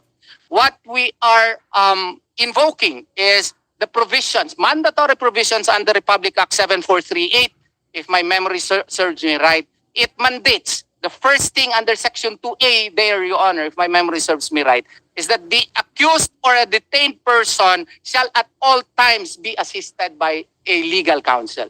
So that is a right, statutory right protected by law. And therefore, when Pauline Canada insisted, she even told the arresting officer, pwede ko ba makontak si Attorney Torion? She was not given that privilege, Your Honor. So therefore, there was that violation of her statutory right from the time that she was arrested up to the time that she was transported to Camp Crame here in Manila, Your Honor. Thank you, Attorney Torion. Wala na sa side niyo? You want to respond, General Torres? Sir, as to the, just specific, sir, as to the statement of Attorney Torion that he called my number. Unfortunately, I may not be able to answer his or receive anything from him because 3 days after I arrived here as a regional director, I reached out to him through a common friend. And we were texting, yes, we were texting. His number is 0920-922-0105. And I blocked him because I don't consider him as an honorable person. As to his, yes sir, that's why I was not able to receive anything from him, from that number. As to his statement that Pauline was arrested after the bounty, yes, it's true. Pauline Canada was arrested after the bounty was raised because it was also Adabawenyo who gave that information that led to the arrest of Pauline Canada. And as to the validity of the warrant, I do believe that the arrest of Pauline Canada is Exhibit A on the validity of that warrant because we served it on July 11, less than a month ago, almost a month ago now. And until now, Attorney Torion, with all his words and battery of lawyers and all his books and citations, he was not able to free Pauline Canada from detention because still, Pasig Regional Trial Court says that this warrant is valid. Thank you, Your Honor. Hindi naman yun na ang punto niya. Ang punto lang niya is Right to counsel. to be afforded a counsel while in the custody of the police. Yun lang rin yung gusto niya na nagkakaroon ng counsel while being investigated. Yes, Your Honor. Ang punto ko naman hindi makipag-away kay General Torre. Ang punto ko lang ay yung akusado o detenadong tao. Pero alam mo ba na binlock ka niya? Hindi ko alam po. Na-block ka na sa cellphone niya. Hindi ka na makakontak sa kanya. Sabi kasi niya, dishonorable daw ako eh. Ang nangyari po kasi niyan, meron kasing balita noon na may Oplan Parokya 2 daw. Ako naman, ako abogado po ni Pastor Apollo Sikibuloy, matagal na po at saka ng Kingdom. As a lawyer, I am concerned of the safety of my client. So I reached out to him through a friend, indeed. And instead of meeting him in his office, kala ko, wag na lang siguro pinsan doon sa opisina niya. Baka hindi na ako palabasin. Doon na lang sa hotel, ng isang hotel ng Davao po. Kasi nandun din yung pamilya ko. Doon kami nakita. I know he cannot deny it. Doon kasi, tinakot niya ako. Ang sabi niya, kailangan ipasurrender mo si Pastor Kibuloy. Kasi kung hindi mo siya ipasurrender, there will be an Oplan Parokya 2 which is more bloody. Oh, more bloody daw. Pare-pareho daw doon sa yung nangyari daw sa Texas, Waco, Texas. Sabi ko naman, boss, sir, general, hindi naman ako power. That's not within my power to require my clients to make them surrender to the fold of law. Kasi nga, may remedy din naman sila. Pwede pa naman nila i-question yung finding of probable cause na masyado ngang questionable. Yun po ang nangyari noon sa amin. Kaya meron kaming text messages po. Oo. So, yung pagka-dishonorable ko, first time po ako naka-receive ng ganyang accusation po. But if it is dishonorability in the defense of my client, that's a badge of honor, Your Honor. Tama. I will take it. Thank you, Atty. Torion. Anyway, yung usapan naman nyo doon is personal between the two of you, Yes, di ba? Your Honor. Yes, Your Honor. But ako, being a police officer myself, siguro, diskarte na yun ni General Torre na kala niya hindi ka magaling na abogado. Alam ko season na abogado ka na. Diskarte rin niya kasi season na police din ito. Sinaiwan ka lang niya na baka mamaya bibigay ka sa kanya. Waco, Texas ang sinasayad sa iyo na example. Baka bibigay ka at kausapin mo si Pastor Kibuloy kung may kontak ka sa kanya na ipasurinder mo. Diskarte niya yun. I just aking opinion. Alam ko po yun, Mr. Chair, kasi kaya nga ito kasing mukha ko masyadong bata. Kaya siguro akala niya na kahapon na ako po nag-graduate. Kaya siguro nasabi niya yun. Maalala ko, Yes, sir. General Torre, maalala ko pa noon nung andun tayo, kasama tayo doon sa nag-serve ng kuwan doon sa Malalag. Yung mga nag-occupy ng mga banana plantation doon na puro armed na mga pulahan. Pagpasok namin doon, bakbakan kami doon, nakipagbarilan. Ikaw nasa gilid kita, dapa ka rin ng dapa doon, baka hindi ka tamaan sa bala, pero grabing gira noon, daming patay noon. Yes, Your Honor. That's how seasoned lawyer you are. Alam ko. But anyway, General Torre. Mr. Chair, if you will permit me, Mr. Chair, I'm giving authority to Attorney Torion to read our exchange of text messages, sir. Dalawa lang naman yun. He can read it to the plenary and tell what he did to my last text message. Thank you. You know, this committee is not interested in knowing your personal correspondence between the two of you. Sa inyo na lang yan. Hindi ako interesado. But anyway, as much as I respect Attorney Torion, as a very good lawyer, alam ko, ikaw, Nick Torre, I also respect you. Kilala kita na magaling ka rin na opisyal. Kilala kita na magaling ka na opisyal. Kaya, alam ko na kayang-kaya mo mag-adjust ngayon. Knowing the situation, you can adjust accordingly para to mitigate the situation in Davao City. Yan Yes, sir. ang Thanks, sir. pag-iusap sa'yo. Thank you, General Torre. You have the floor, Senator Padilla. Apo, maraming salamat po, mahal na tagapangulo. Kailangan lang po natin na, alam niyo po, marami pong nakamonitor dito sa ating pagdinig nito. Gusto lamang po nating maliwanagan na personal na pag-uusap yon ng abogado, ng KOGC at ni General Torre. Ano? Siyempre lang po, kailangan natin ipaliwanag din kung sino si Waco, Texas. Nabanggit, matagal na pong kaso yan sa Amerika. Si David Koresh po yan, na isa pong leader din, spiritual leader. Pero siya naman po, ang kanya po talagang advokasya noong panahon niya, talagang marami sila mga baril doon po sa kanilang lugar. Opo, at hinihingi po natin na ihiwalay natin yung kaso na yun. Usapan lang po nila yon, pero hindi po natin yun ebidensya dito. Usapan lang po yon, mga mahal nating kababayan, pag-uusap po ng dalawang tao na para po sa akin, nagne-negotiate sila. Negotiation po yon para hindi magkaroon ng kahit anong tinatawag natin na karahasan. Kung nabanggit naman po yung Waco, Texas, wag po natin yan isama dito dahil malayo po yung Waco, Texas na yan dito. Maraming salamat po, mahal na. Thank you, Your Honor, Senator Padilla. DOJ? Sandali, DLG muna. DLG. Sino DLG? Sir,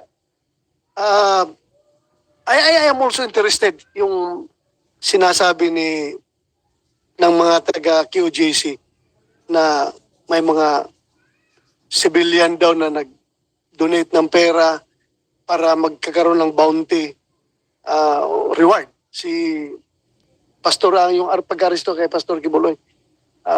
May we know if you are privy to this? Alam mo ba ito, sir? Magandang hapon po, Mr. Chairman, Senator Ronald Bato de la Rosa, Senator Padilla, Robin Hood Padilla. Ang pagkakaintindi ko po ay yung pare na reward na 10 milyon ay wala po sa DILG. At ito po ay nabanggit lang po ng aking mahal na secretary na ito po ay nasa mga private citizens. At siguro sa tamang panahon po ay maaaring malalaman natin po at i-clear ko pa sa kanya kung nasa ano talaga ito. Ngayon ko nasa private citizens. Thank you, sir. Thank you. Kumusek, please invite ISALG Abalos next hearing para malaman natin yung kung saan galing yung 10 million na yan. Opo. Mahal na Pangulo, pwede po bang talungin natin yung DOJ patungkol dito sa lumalabas na parang reward? Sir, pwede po kayo matanong? DOJ? DOJ, you have the floor. Good afternoon, Mr. Chair, Your Honors. Opo, para lang po ito sa kaalaman po ng taong bayan. Opo. Yung po mga reward na yan, pwede po ba yan sa taong hindi pa napapatunayan na nagkasala? Pwede po ba yan? First, Your Honors, for the DOJ, number one, I would like first to reiterate the DOJ's full support in the Senate inquiry in the aid of legislation insofar as this hearing is concerned. And we manifest our cooperation also in the hearings and the future hearings that this committee will call for. insofar as the issue of reward, Your Honor, I believe the PNP is in the best position to answer that issue because it is the policy of the PNP to provide for rewards if their policy allows the same, Your Honor. Because for the DOJ, Your Honor, we don't espouse for the reward for fugitives, Your Honor. Maybe Attorney, what Senator Robin Hood Padilla is trying to get an opinion from you is it legal?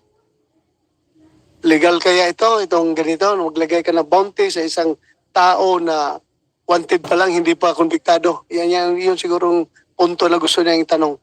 Is it legal?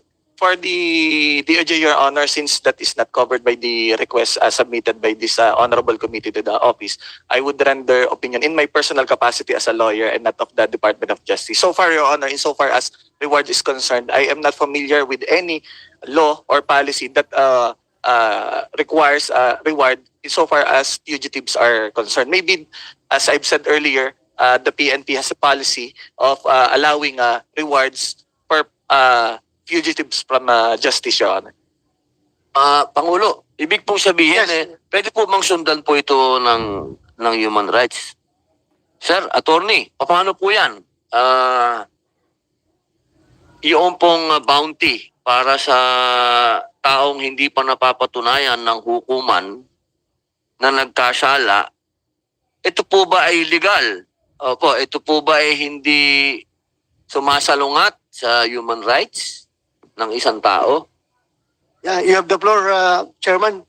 Maraming salamat po. Sa akin pong pagkakaalam, wala rin pong international standards tungkol na tumutugon doon sa kanya pong katanungan tungkol sa pagtatalaga ng bounty. Sa inyo pong palagay, sa inyo pong palagay, bilang kayo po ang tumatayo sa human rights, katulad po nun, ang linaw po ng ating konstitusyon. Kasi nasabi po niya, Bill of Rights natin, ang due process. Ang due process. Sa tingin niyo po ba kapag naglabas tayo ng bounty, nawawala po ba yung due process? Kasi halimbawa, kahit sino po ba, halimbawa, makita mo dyan yung wanted na tao, alam mong merong 10 milyong piso, ano man ang nangyari dyan? Sabihin, hinuli mo o pumalag o ano nangyari, paano po yon? Ano ang katayuan po ng human rights dyan? Well, estratehiya po yan siguro ng law enforcement, yung pagtatalaga ng bounty. Pero wala naman ho ako nakikitang paglabag sa karapatan dito sapagkat kung ang isang tao ay lumabag at kailangan ipasailalim sa hukuman, kailangan ho siyang arestuhin.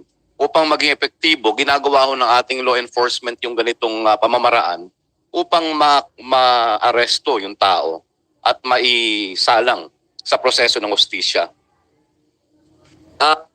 Sasabi niyo po ba, attorney, na hindi naman nagkukulang ang konstitusyon natin sa usapin na ito? Kasi ang konstitusyon natin sinasabi, kailangan may due process. Kapag sinabi natin due process, dumaan sa hukuman, dumaan sa paglilitis. Ito po wala pa pong naglilitis.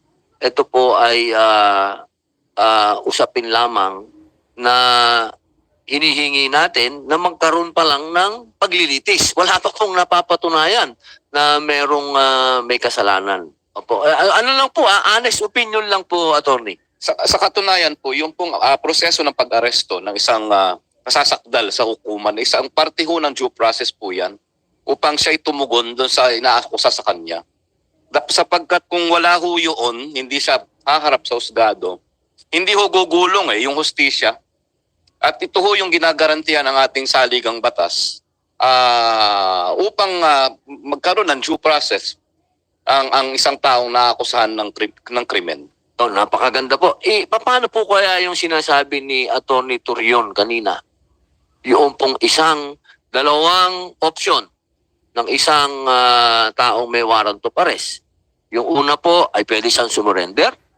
Pangalawa, kailangan niya talagang patunayan na wala siyang kasalanan. Kailangan meron po talagang probable cause. Ano po ba ang palagay niyo po doon?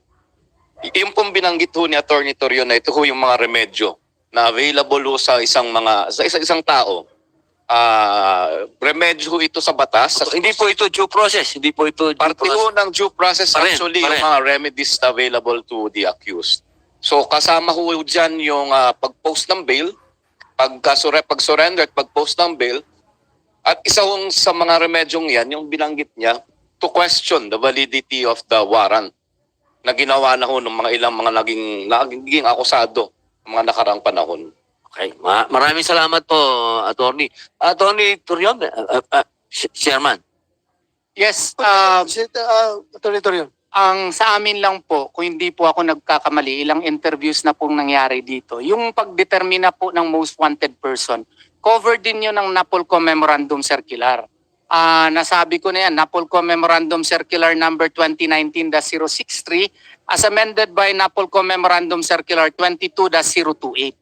May mga parameters po under the 2022 parameters po. Kailangan na i-consider ng Committee on Wanted Persons. May Committee on Wanted Persons po, hindi po isang tao lang ang magdetermina na itong tao na ito ay most wanted person or top 10 most wanted person. Sa kanila mismong memorandum circular, may mga parameters. Number 1, gravity of the crime committed, whether or not the crime is heinous, whether or not the crime is sensational. There are at least 2 victims. Second, notoriety of the accused. Hindi rin mag-fall dito si Pastor Apollo Sikibuloy kasi one of the requirements is that the accused is a habitual delinquent or recidivist. First kaso naman ito, first warrant naman ito ni Pastor Apollo Sikibuloy. How can he be considered as a habitual delinquent? Third, the position of the accused in the crime organization or syndicate. Si Pastor po ay pastor, hindi po siya nag-lead ng sindikato or crime organization. Fourth, his crime group scope of operation and impact to security, peace and order in the area. Ang ganda po ng impact po ni Pastor Apollo Sikibuloy sa society. May Children's Joy Foundation. He has been awarded many awards by different awarding bodies. So dito po sa Memorandum Circular number 22-038 ng NAPOLCO mismo, hindi siya mag-comply na makonder kasi nga wala doon sa parameters. And then in addition, yung pag-announce kasi ni Secretary Abalos na tumanggap daw siya ng pera from private persons, halos po ako mahulog sa bangko. Kasi if you will read Republic Act 6713, Section 7D, klaro po sak na swak. Para hindi po ako magkamali, basahin ko na po. No? Ang sabi po dito, solicitation or acceptance of gifts. Public officials and employees shall not solicit or accept directly or indirectly any gift, gratuity, favor, entertainment, loan, or anything of monetary value from any person in the course of their official duties or in connection with any operation being regulated by or any transaction which may be affected by the functions of their office. Question, legal question.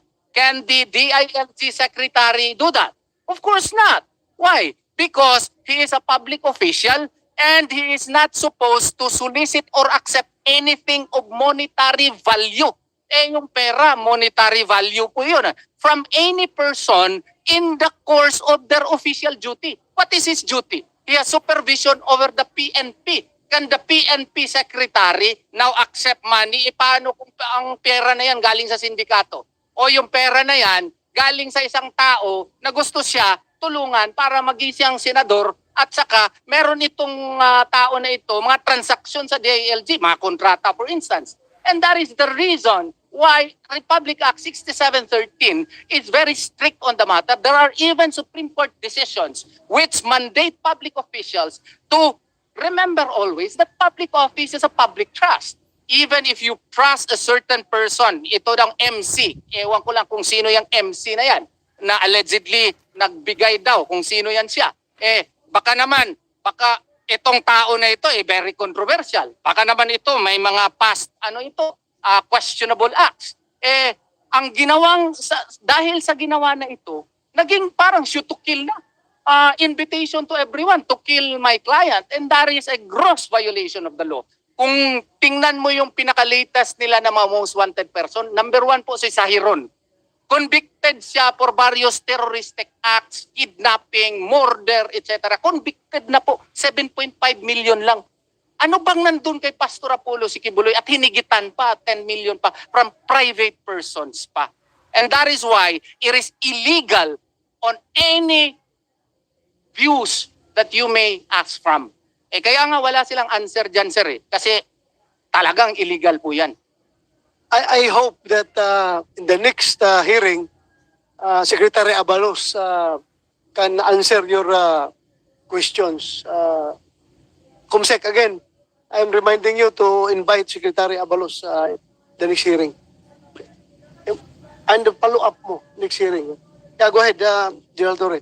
Mr. Sir, if I may respectfully request, before continuing on the discussion on the 10 million reward offered by the PNP for the information leading to the arrest of Pastor Kibuloy, if I may respectfully suggest that we also discuss in tandem the 20 million peso reward offered by KOJC as announced by the good CEO Nelida Lisada, sir, of the Kingdom of Jesus Christ, for the information on the identity of the person who provided this 10 million. And 2 days ago, what was said actually is they want information as to those people they accuse of plotting to kill the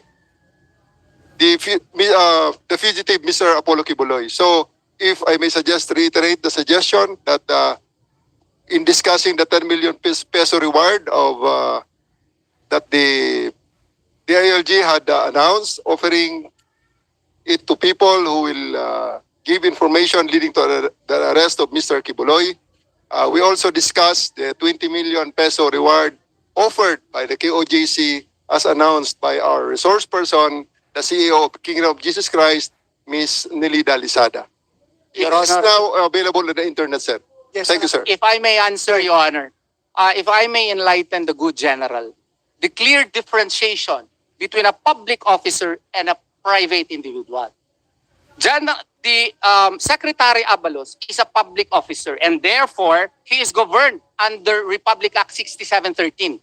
KOJC is a private organization and therefore it cannot be governed by Republic Act 6713, especially in this case, Your Honor, that there is gross violation of the law being committed by the highest officer who is supposed to implement all laws concerning interior and local government matters. That is an illegal act, Your Honor, and therefore it is within the right of a private organization to raise money to identify this particular person who raised money in order for Pastor Apollo Kibuloy to be arrested, because it is illegal for any government officer to accept money from private persons, Your Honor. So if KOJC would react,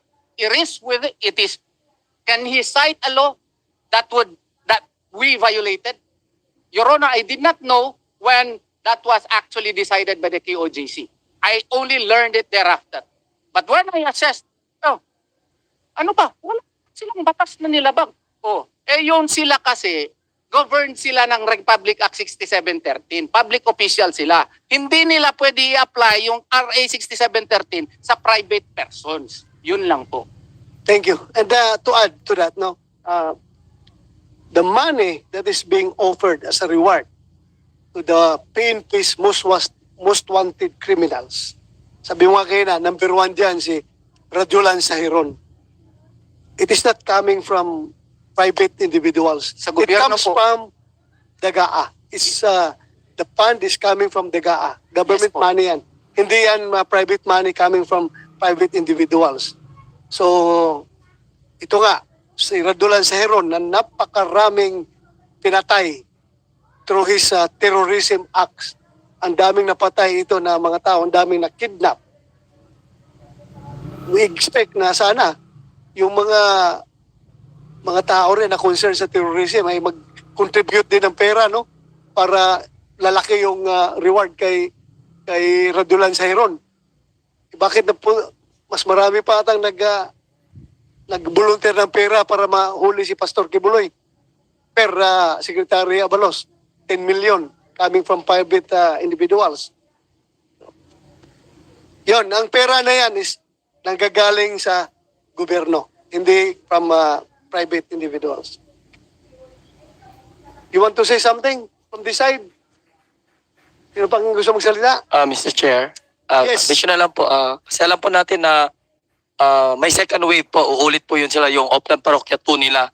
Luluso po yan sila, kagaya sa ginawa po this 2 a.m. po. What will be our assurance from the PNP na hindi po maulit yung ginawa ng pangharas, pang-aabuso na marami pong matraumatize kung in line sa kanilang duty na sila may mag-serve lang sila ng warrant? Paano po lang gagawin yun na hindi po maulit yung lahat at wala pong mamatay? At saka in addition to that kasi, Senator, ako, din po ako ng law school. Yung mga parents po ng mga estudyante, nagre-reklamo bakit parang naging war zone kasi yung KOJC compound. Eskwelahan din yan. Oo. So, baka pwede naman na kung kailangan nila mag-serve ng warrant, no? Na-serve na yan previously, at kung pwede, i-follow nila religiously yung Rule 113 Section 11. Na kung nandun na sila doon, kasi imposible naman kung nandun talaga si pastor, may casing naman sila, alam naman nila meron naman sila mga tao nandun sa gilid, nandun sa ilan yung tao nandun So, imposible kung nandun nga si pastor na makalabas. Oo. So, kung kung kinakailangan nila mag-serve, please naman, follow the procedure of the law, the PNP operational guidelines na nakasaad po sa kanila mismo mga memorandum circular kung kinakailangan talaga na mag-serve sila ng warrant. I think thank you for that reminder again. Again, this the chairman of this committee is advising the PNP to always follow the rule of law. Observe the police operational procedure in relation to the rules of court. Ayusin natin yan. As I've said, hindi natin pwedeng i-alienate forever ang PNP sa community. But we are not hindering you from serving the warrant of arrest. Kung alam niyo andyan, basta sundin lang ninyo yung nakasaad sa batas. Yun lang ang akin. At saka paano ba, yung mga nag-aaral doon, hindi nyo inalisan ng polis, may polis palagi doon, 24/7. Hindi na ako nakakauwi ng Davao. Please enlighten me. Anong sitwasyon doon sa KOJC? Sir, I believe... Minan ba ninyo ang security? Kayo na naggwardya? Paano? Sir, there's no policeman in front of KOJC na... Right now? Right now, sir. Kami, sir, ay nasa kabila ng road. Sa roadside nila, sir. Pwede naman natin, sir, tingnan ang live shot, sir. May live shot yan sila. Oo nga, pero... Sir. Ako. Intimidating pa rin sa mga parents yun na parang war zone itong school ng aking mga anak. What we have there, sir... Intimidating pa rin yun sa kanila. Yes, sir. Oh. Sir, what we have there, sir, are KOJC buses, trucks, fire truck, backhoe, that they placed in front of their gate. In anticipation, as a defense, they are anticipating that the police will come. So right now, sir, they are the ones who are blocking their own gate. It is not ours. They are the ones who are doing that, sir, not us. And they are the ones who had a lot of illegally parked vehicles on the highway, which until now we're just tolerating to some extent, just to pakisama na lang, sir. They have, if they can be allowed to give the live shot of their, it can be seen, sir, in the internet, in various, in Facebook, in various videos that are posted right now. We can ask the technical to do that and see who are the ones who are hindering the operations of KOJC. Thank you very much, Mr. Chair.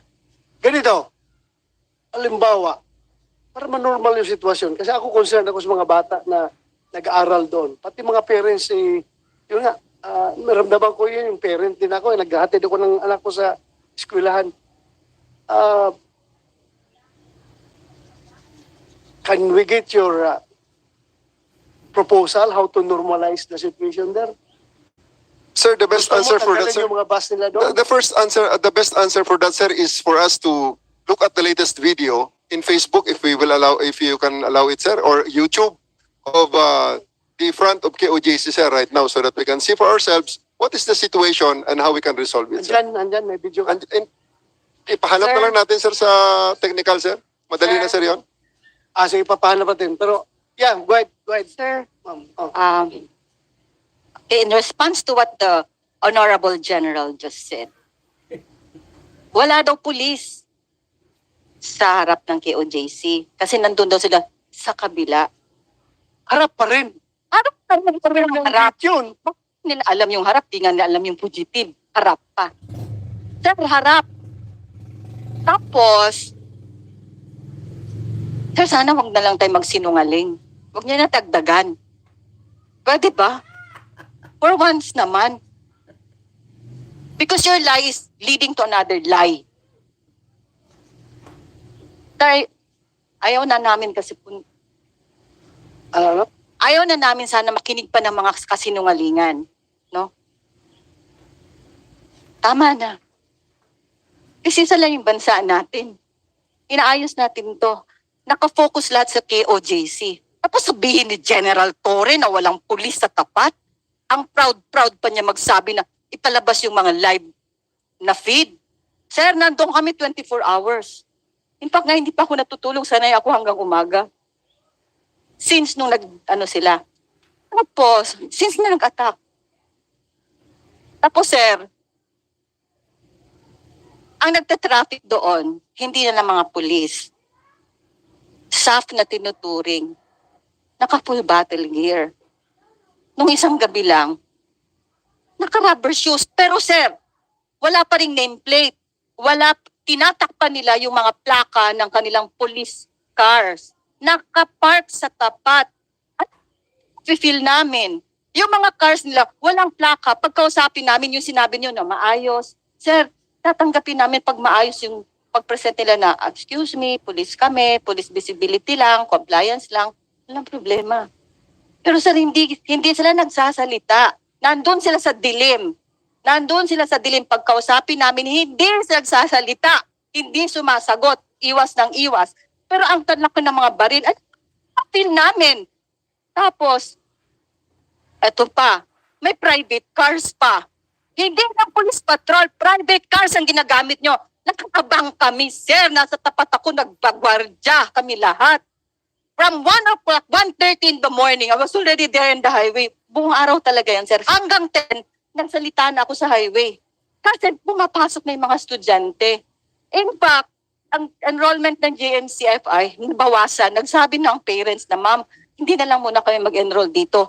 Mag-enroll na lang kami pag normal na yung normal na yung sitwasyon dito kasi mukhang garrison na talaga kami. Yung sinasabi ni General Torre na may mga bus, may mga bako, may mga fire truck sa tapat namin, amin yung property. Nilagay namin yun doon to deter their second wave of attack kasi mag-attack talaga sila. Kaninang madaling araw, nag-attack na sila sa isang compound na naman namin. Armed policemen were there.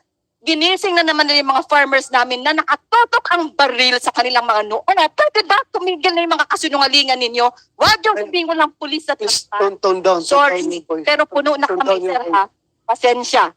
Please tone down your They're voice. always lying. They're lying to their teeth. My God, your officers to mga sinungaling Sige, talaga sila. anyway. Sir, sige, pakita na lang namin. Pero yun lang sinabi ko. Nag-taxi. Sir, pwede ba mag-taxi yung pulis na ang laki-laki ng armas? Taxi, tapos yung private na property sa tapat namin, sir, doon sila pumapasok. Meron kasi kaming katapat. Sir, nakaabang kami, ha? Doon sila pumapasok kasi nakipag-CR daw. Ginagawa ba nilang kampo yun? Pwede rin ba imbestigaran yun, sir? Kasi wala, pinapalibutan nila kami. Okay, Nick, ganito. Eskwelahan yan eh, may mga bata. Pwede bang tanggalin mo na lang yung pulis doon? At kung may information kayo na matanggap na nandoon si Pastor Kibuloy, you can serve your warrant anytime. Pero yung ganun na intimidating sa mga estudyante na papasok doon, na nandoon kayo palagi. Ako I am not, hindi ako nakialam sa trabaho niyo. Pero bilang isang mamamayan ng Davao na parang naramdaman ko rin, according to what they say, na parang garrison na yung kanilang compound, ang daming police doon sa harapan, tapos hindi na normal yung mga pag-aaral sa mga bata, baka pwede natin pagbigyan yung eskwelahan na makapag-operate normally. At kung may informasyon kayo na nandun si Pastor Kibuloy, you can serve your warrant anytime. Ganun na lang siguro. Baka pwede yung gawin yan. Kasi kung palaging ganun, apektado yung eskwelahan, maraming taong maapektuhan, mga estudyante, parents ng mga estudyante. Mr. Chair, looking beyond the hysterics, it is admitted by the resource person, Ms. Cardona, that our policemen at night, they're looking for them in dark places. Kasi sir, nagtatago talaga ang mga pulis ko sir. Pinatatago ko sir sa highway para hindi, precisely for that reason, for them not to alarm people. But these KOJC members are going out of their way. Kasi sir, ang KOJC sir, it's a very well-lighted compound. It is a 30-hectare compound with a hangar of Apollo Kibuloy, with 4 helicopters inside and a plane inside, with a private tarmac going to with a private taxiway going to the Davao International Airport. Ganun ka-elegante yun, sir. In a 7 billion dome, seating 77,000 with a capacity of 77,000. That's KOJC compound, sir. Ganun kaliwanag yun, sir. That's why there's really no reason for us to display ourselves there. Napakarami nila dun, sir. So malayo lang ang pulis ko because we have information on the possible escape vehicle of Mr. Kibuloy. And when that vehicle comes out, it will be checked away from the KOJC, sir. We will not check it in front of KOJC because we will really fail because he has 3,000 people in there. So I'm saying, sir, and she also admitted, the resource person also admitted, that we are using a private lot away on the other side of the road. And the National Highway, sir, is a road wider than Commonwealth and EDSA. It is a very, very big road, sir. That's not something that you're very familiar with, it, sir, I'm very sure. And they are already creating. So what's your suggestion para mag-normalize doon? Ikaw man ang commander doon. It is para mag-normal yung mga bata na nag-aaral. Sige nga. Sir, I want to get your proposal, your suggestion. Paano? The presence of one patrol car, I don't think will be on the other side of the road. There is a gasoline station on the other side of the road, sir. A very big gasoline station. And I do suggest, sir, we have a lot of videos in Facebook that we can show we can search, we can ask our technical to search for it and really see that the problem that the KOJC is facing are all of their own doing, sir. They are paranoid. They're saying that they're just anticipating. They say they're bordering to paranoia. That they're saying that it is in anticipation of the second wave of attack that the PNP will do to them to go to their place when we go to their place. There's no single attack. The warrant still stands, sir. Okay, the warrant still stands. So if you want to serve the warrant, nobody's stopping you. You can do that. Yes, sir. Yeah, okay. So how are we going to remove the paranoia in their part? Make the wanted persons surrender and submit themselves to the court, sir. You cannot require it from them because wala silang control. Yes, sir. Control doon sa suspect. So until then, sir, we will be looking for the suspect, sir. It's something that we really cannot avoid. It will be the religion of duty on our part. Can you do that? Looking for the suspect at the same time maintaining a certain degree of normalcy doon sa compound para makapag-aral yung mga bata, makapagpatuloy yung kanilang pagkakandak ng classes doon. Father ka rin. Yung anak mo mag-aaral din, maghanap rin yan ng peace of mind para makapag-aral. Tingnan mo nga kung paano mo gawin ito para hindi sila mapaparanoid doon. We are not in their compound, sir. We are already away from their compound. I have asked my checkpoints to provide distance because if we check them near their compound or in any walking distance, sir, definitely they will be walking towards our checkpoint like what they're doing, getting out of their way, asking for mission orders, asking for IDs, asking for the licenses of the gun. Those are the things that they only They only do. The rest of the Davao City, sir, are on the lookout. Sir. Totoo yun, sir. They're looking for it, sir. They're even looking for the detail order. They're even looking for the detail order of our personnel, sir.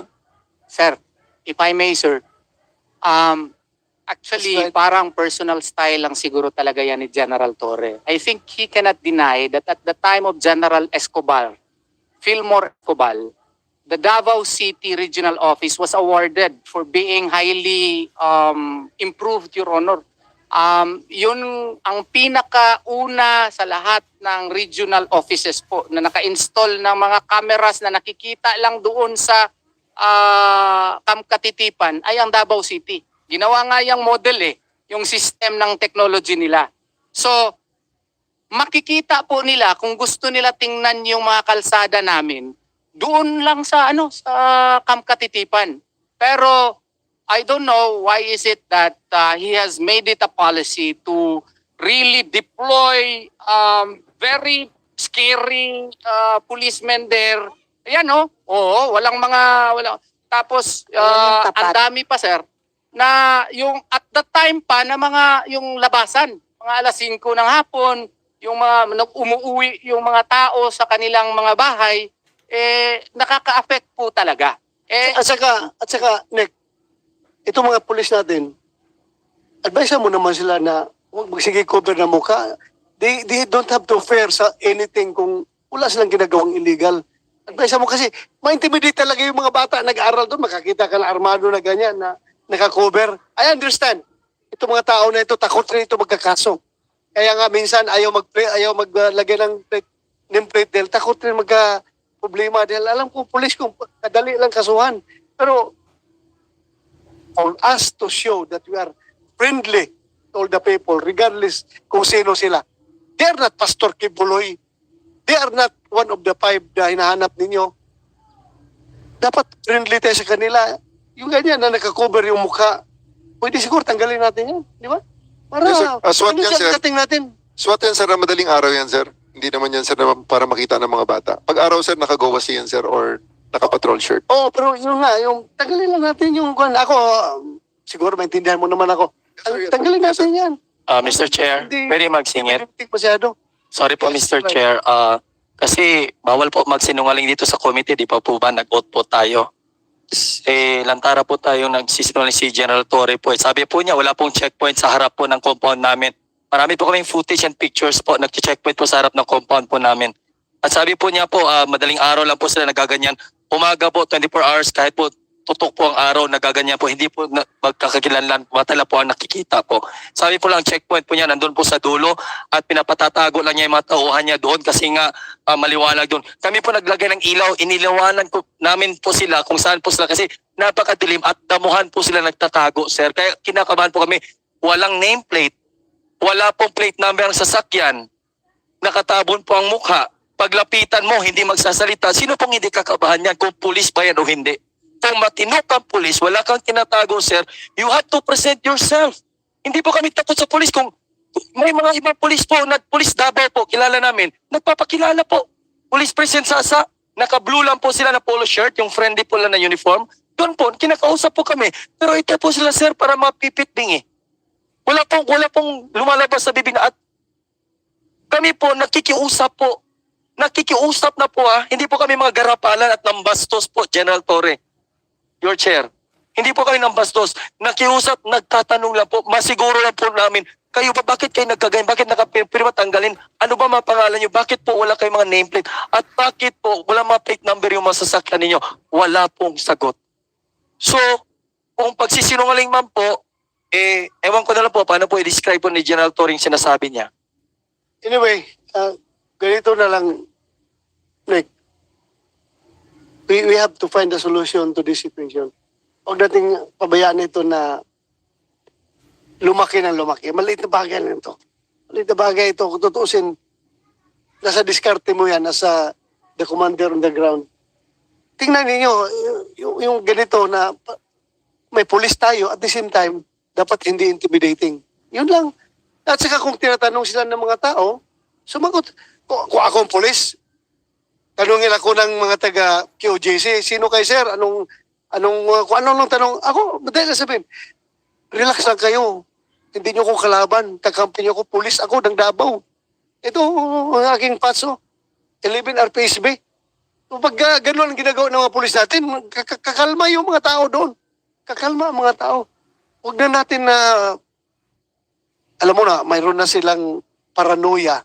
Tapos, pakitaan pa natin ang intimidating presence doon. Adamor na magkakaroon ng distrust yung ating mga kababayan. Basta kayo, can you promise this committee, next time around, makinig lang muna kayo, makinig lang muna, huwag ka muna mag-react. This next time around, kung meron silang information na andyan si Pastor Kibuloy sa loob at mag-serve sila ng warrant of arrest, hindi kayo magre-resist? Tanong ko lang. Yes, sir. Tanong Kasi ko lang. ginawa na nila yan ng 4 times. Hindi nga, makiusap. Yes, sir. Proper lang. Sinusunod nila ang procedure, police operational procedure. Okay lang kayo. Okay lang, sir. Ever since okay na, sobrang okay. Okay, thank you. Para wala lang gulo. Ayaw namin ng gulo, sir. Sa totoo lang. Sino ba gusto ng Kasi gulo? gusto namin mag-normal naman yung buhay, pero hindi siya ngayon. Ito yung video, sir. Yes, go ahead. Sir, please allow me to take advantage of that commitment, sir. Can I ask the KOJC for the KOJC presentation, sir, for the map? Map? Map, sir. The map of the, kasi sa presentation lang sir, may mapa, sir eh. Can we pause on that and I'll explain something? Sa technical natin, sir. Pakiplay nga. May presentation Pakiplay sila, sir eh. Doon sa may mapa, sa may location, Pakibilis lang, technical, yung location. It's already 2:30, ha? Magbibil na, magre-ring na yung bill na yun. Central? Mag-session tayo. Aling map po yun? yung kingdom. Yung kingdom sa daw. Central? Yung kingdom. Yan, Yung yan, yan. nakita nyo kanina. Yan. Sige, yung buong mapa. Yung buong mapa, please. Yan. Mr. Chair, Yes, go ahead. please pause it. Please pause it on, Mr. Chair, may I ask the technical to address the technical to pause it. I-back po, back ng konti. Yan. Doon sa, yan. Yung mapa na yan. Sa map na yan. Can we have it? There you go. Okay. Mr. Chair, that dome that you see is 5 hectares floor area. That's 50,000 square meters.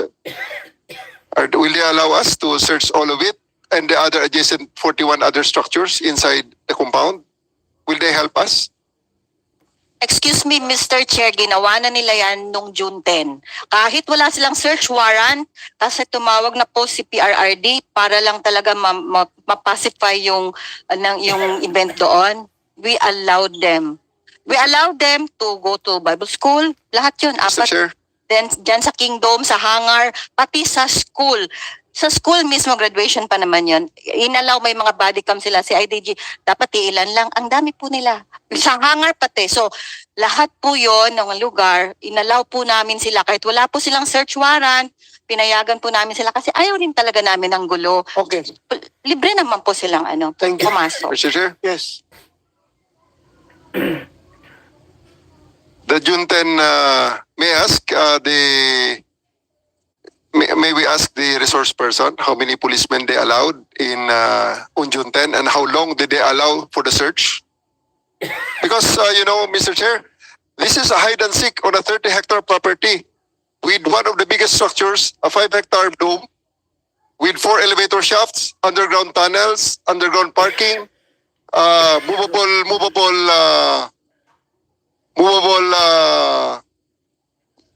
No problem.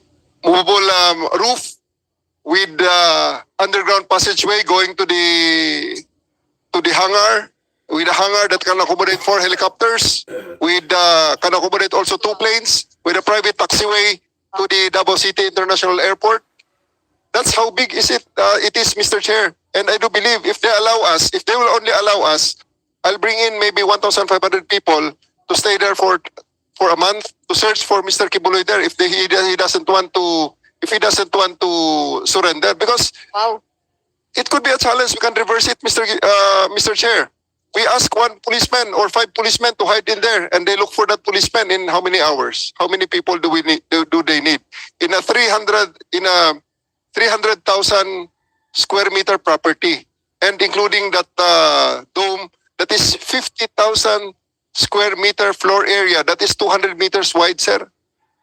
So it can seat 77,000 people with its own power, own water system, own waste disposal management system, and the other, and not mentioning the school, which is a very, very big school, and the other buildings. Yung July 10 na June 10 po. June 10 na ginawa ninyo, na-search ba niyo lahat?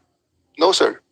No. No, sir. It was a very limited thing, and you know, Mr. Chair, if we can go to YouTube, if you will allow us, search secret doors in YouTube, and we really cannot dismiss that possibility that there will be things like that inside that compound. Therefore, we really need to search it thoroughly, and it cannot be done in 1 day, 1 week, 1 month. I don't think that we can do it with 1,000 people, sir.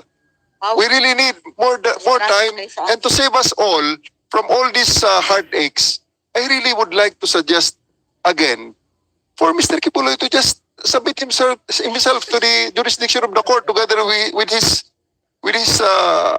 co-accused, because his other co-accused had already done so last March 2024. They have already submitted themselves to the court, and now Pauline Canada is also in the jurisdiction of the court now. So save us from the heartache. Let us all just respect the process that is enshrined in our Constitution, the legal process that says a judge ordering their arrest. So therefore, with Attorney Torion defending him and others, I believe that he will get the justice that he deserves. Thank you very much, Mr. Chair. Thank you, General Torre. My succinct remark, Your Honor, to the answer rather to the good advertisement campaign being launched by General Torre insofar as the Kingdom is concerned, Your Honor, can be explained by the fact that he was not there on June 10 of 2024. He was not yet the regional director. It was still Regional Director Martinez during that time. So he was not personally present when the policemen, more than 200, I think, Your Honor, were in the compound, and they were scattered everywhere. And there was a leading search persons. And when I arrived, Your Honor, it was already in the hangar. Even the rooms in the hangar were even visited during that time. So you can honestly say that they searched it was thoroughly searched. Yes, Your Honor. On that very day. Yes, Your Honor. Even the nooks and crannies of JMC, they also visited. Obvious. Ako naman ang pulis, nakapasok na ako doon. Talagang hahanapin ko talaga doon. Kasi CR, Your Honor, CR ng doon sa hangar. Pinuntahan, pinakita ko sa ito yung CR. Kaso nandun ka? Nandun ako, Your Honor. O siya, wala. So, Your Honor, makdagdag lang ako. Pati cabinet, nagkasya kaya si Pastor sa drawer? Cabinets, closet, sa sofa, sa mga boxes. Wala lang sa kaldero. Kasi hanggang kusina. Lahat, pati siya, inano na nila. Pati yung sa simbahan namin, angkat na nila ang carpet. Importante, na-open ang drawer. Wala sila gipunit sa drawer, ha? Wala ginatan. Wala, nabilin sila sa CR. Laglag sila og bala. Sa CR? Opo. Isa ra kabuok. Isa ra kabuok. Siguro to. Siguro nahulog sa sige sila search. Ito, accidental nahulog. Ganun sila mag-search. Wala siguro ito yung intention nga magtanim bala. Kasi kung ako magtanim bala, Pastor Kibuloy yan, isa ka box ako ibutang diya para kung mo na magtanim, pero nalaglag lang siguro yun. Opo, sir. So yun lang po para malaman ni General Torre na yun nga, kusina, drawer, closet, na hindi naman kasya yung tao, yun nga, pati siguro kaldero, wala na lahat na. Tapos yun po ang nagpumasok. Isang compound lang yan General. Isang compound pa lang yan. Doon lang yan sa Prayer Mountain na kung saan po kayo nakapunta. Kaya sige search. May chopper pa, may drone pa. Yun, ganun kadami. Isang compound pa lang yan. Sa sa Prayer Mountain lang yan, sir. Ganun. Tapos Nagdadala naman uli sila ng 1,500 men. Ano na naman, gera? Malulusubin nila. So, hindi pa sila tumitigil hanggang ngayon. Hanggang kaninang madaling araw. Lumusob na naman sila. Madaling araw, 2:00 ng madaling araw. Kanina lang. So I think lahat na nakapagsalita and we will be having another hearing. Panindigan mo The si date is Hero being Doy, determined by the Secretariat yet. But until then, before that, until then, that hearing, I hope both parties will exert effort to normalize the situation in that area para sa mga kabataan na nag-aral doon at sa mga tao na hindi ma-intimidate. Yun lang ang pakiusap ko sa inyo. Sana mag-normalize dahil kawawa yung mga bata na masacrifice yung pag-aaral dahil nga sa pakiramdam nila ay masyado ng parang garrison na daw yung kanilang paligid. So siguro, General Torre, you can make some adjustments. You can make some adjustments para hindi ba sakripisyo yung mga pag-aaral ng mga bata. So what? Anyway. And Mr. Chairman, yes, to add go ahead. more, to add more. Ah. Because there are dormitories facing the airport. Yung Okay. mga occupants doon sa dormitories, mga babae yun, they are taking pictures of every lady from the airport. They're taking pictures of it na doon na sa bintana, ganon. Anong, kaya sabi ko, ganito na ba talaga itong Ako on my part, ako ganun. That's not only invasion of privacy, pero mas yan, intimidating pa rin sa akin. Mas intimidating sa akin yan. Intimidating. May mga anak din kayo. May mga ano kayo. Yung nga sabi ko, please do, i-preserve niyo yung public safety. We are part of the public. So, the next hearing is scheduled on August 13. Excuse me, Mr. Chairman, di pwede diretso hanggang bukas? May hearing kami bukas. May hearing pa kami bukas. Mayroong ibang resolution ay hearing namin bukas. Baka pwedeng August 13. Okay lang sa inyo? Pasensya na kayo. Alam kong magastos yan. Masahe pa kayo papunta dito. August 13. Kaya nyo? May hearing kasi kami bukas. Your Honor, Yes. can we have it on August 14 instead, Your Honor? May commission appointment kami yan. Sa Wednesday. Wednesday kasi yan. Monday, Tuesday. Kung pwede, Monday, Tuesday lang. August 19 or 20? Oh, okay lang. We can make ourselves available either on August 19 or 20, Your Honor.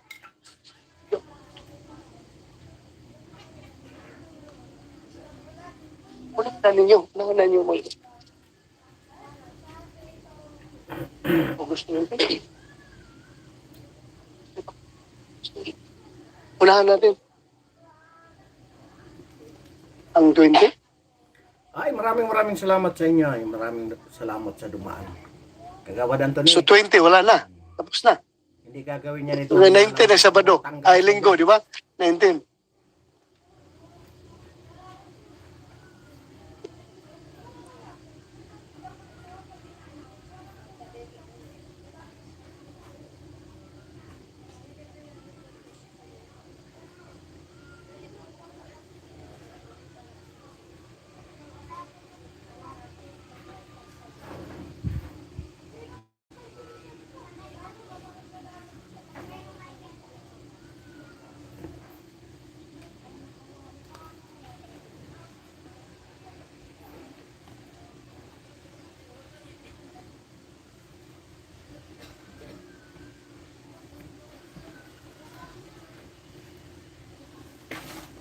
So, dito. The same room, dito, August 20. August 20, 10 o'clock in the morning. 10 o'clock in the morning. Yan, Kagawad Antonio, maraming Noted. salamat at sa lahat ng Ah, sabay, ano? Maraming salamat sa inyo. Dalhin niyo yung DO, yung mga sinad ko kayo ng mga opisyal at saka yung mga ground commander in every area. Ha? Para masagot nila yung mga issues. Okay? So maraming salamat.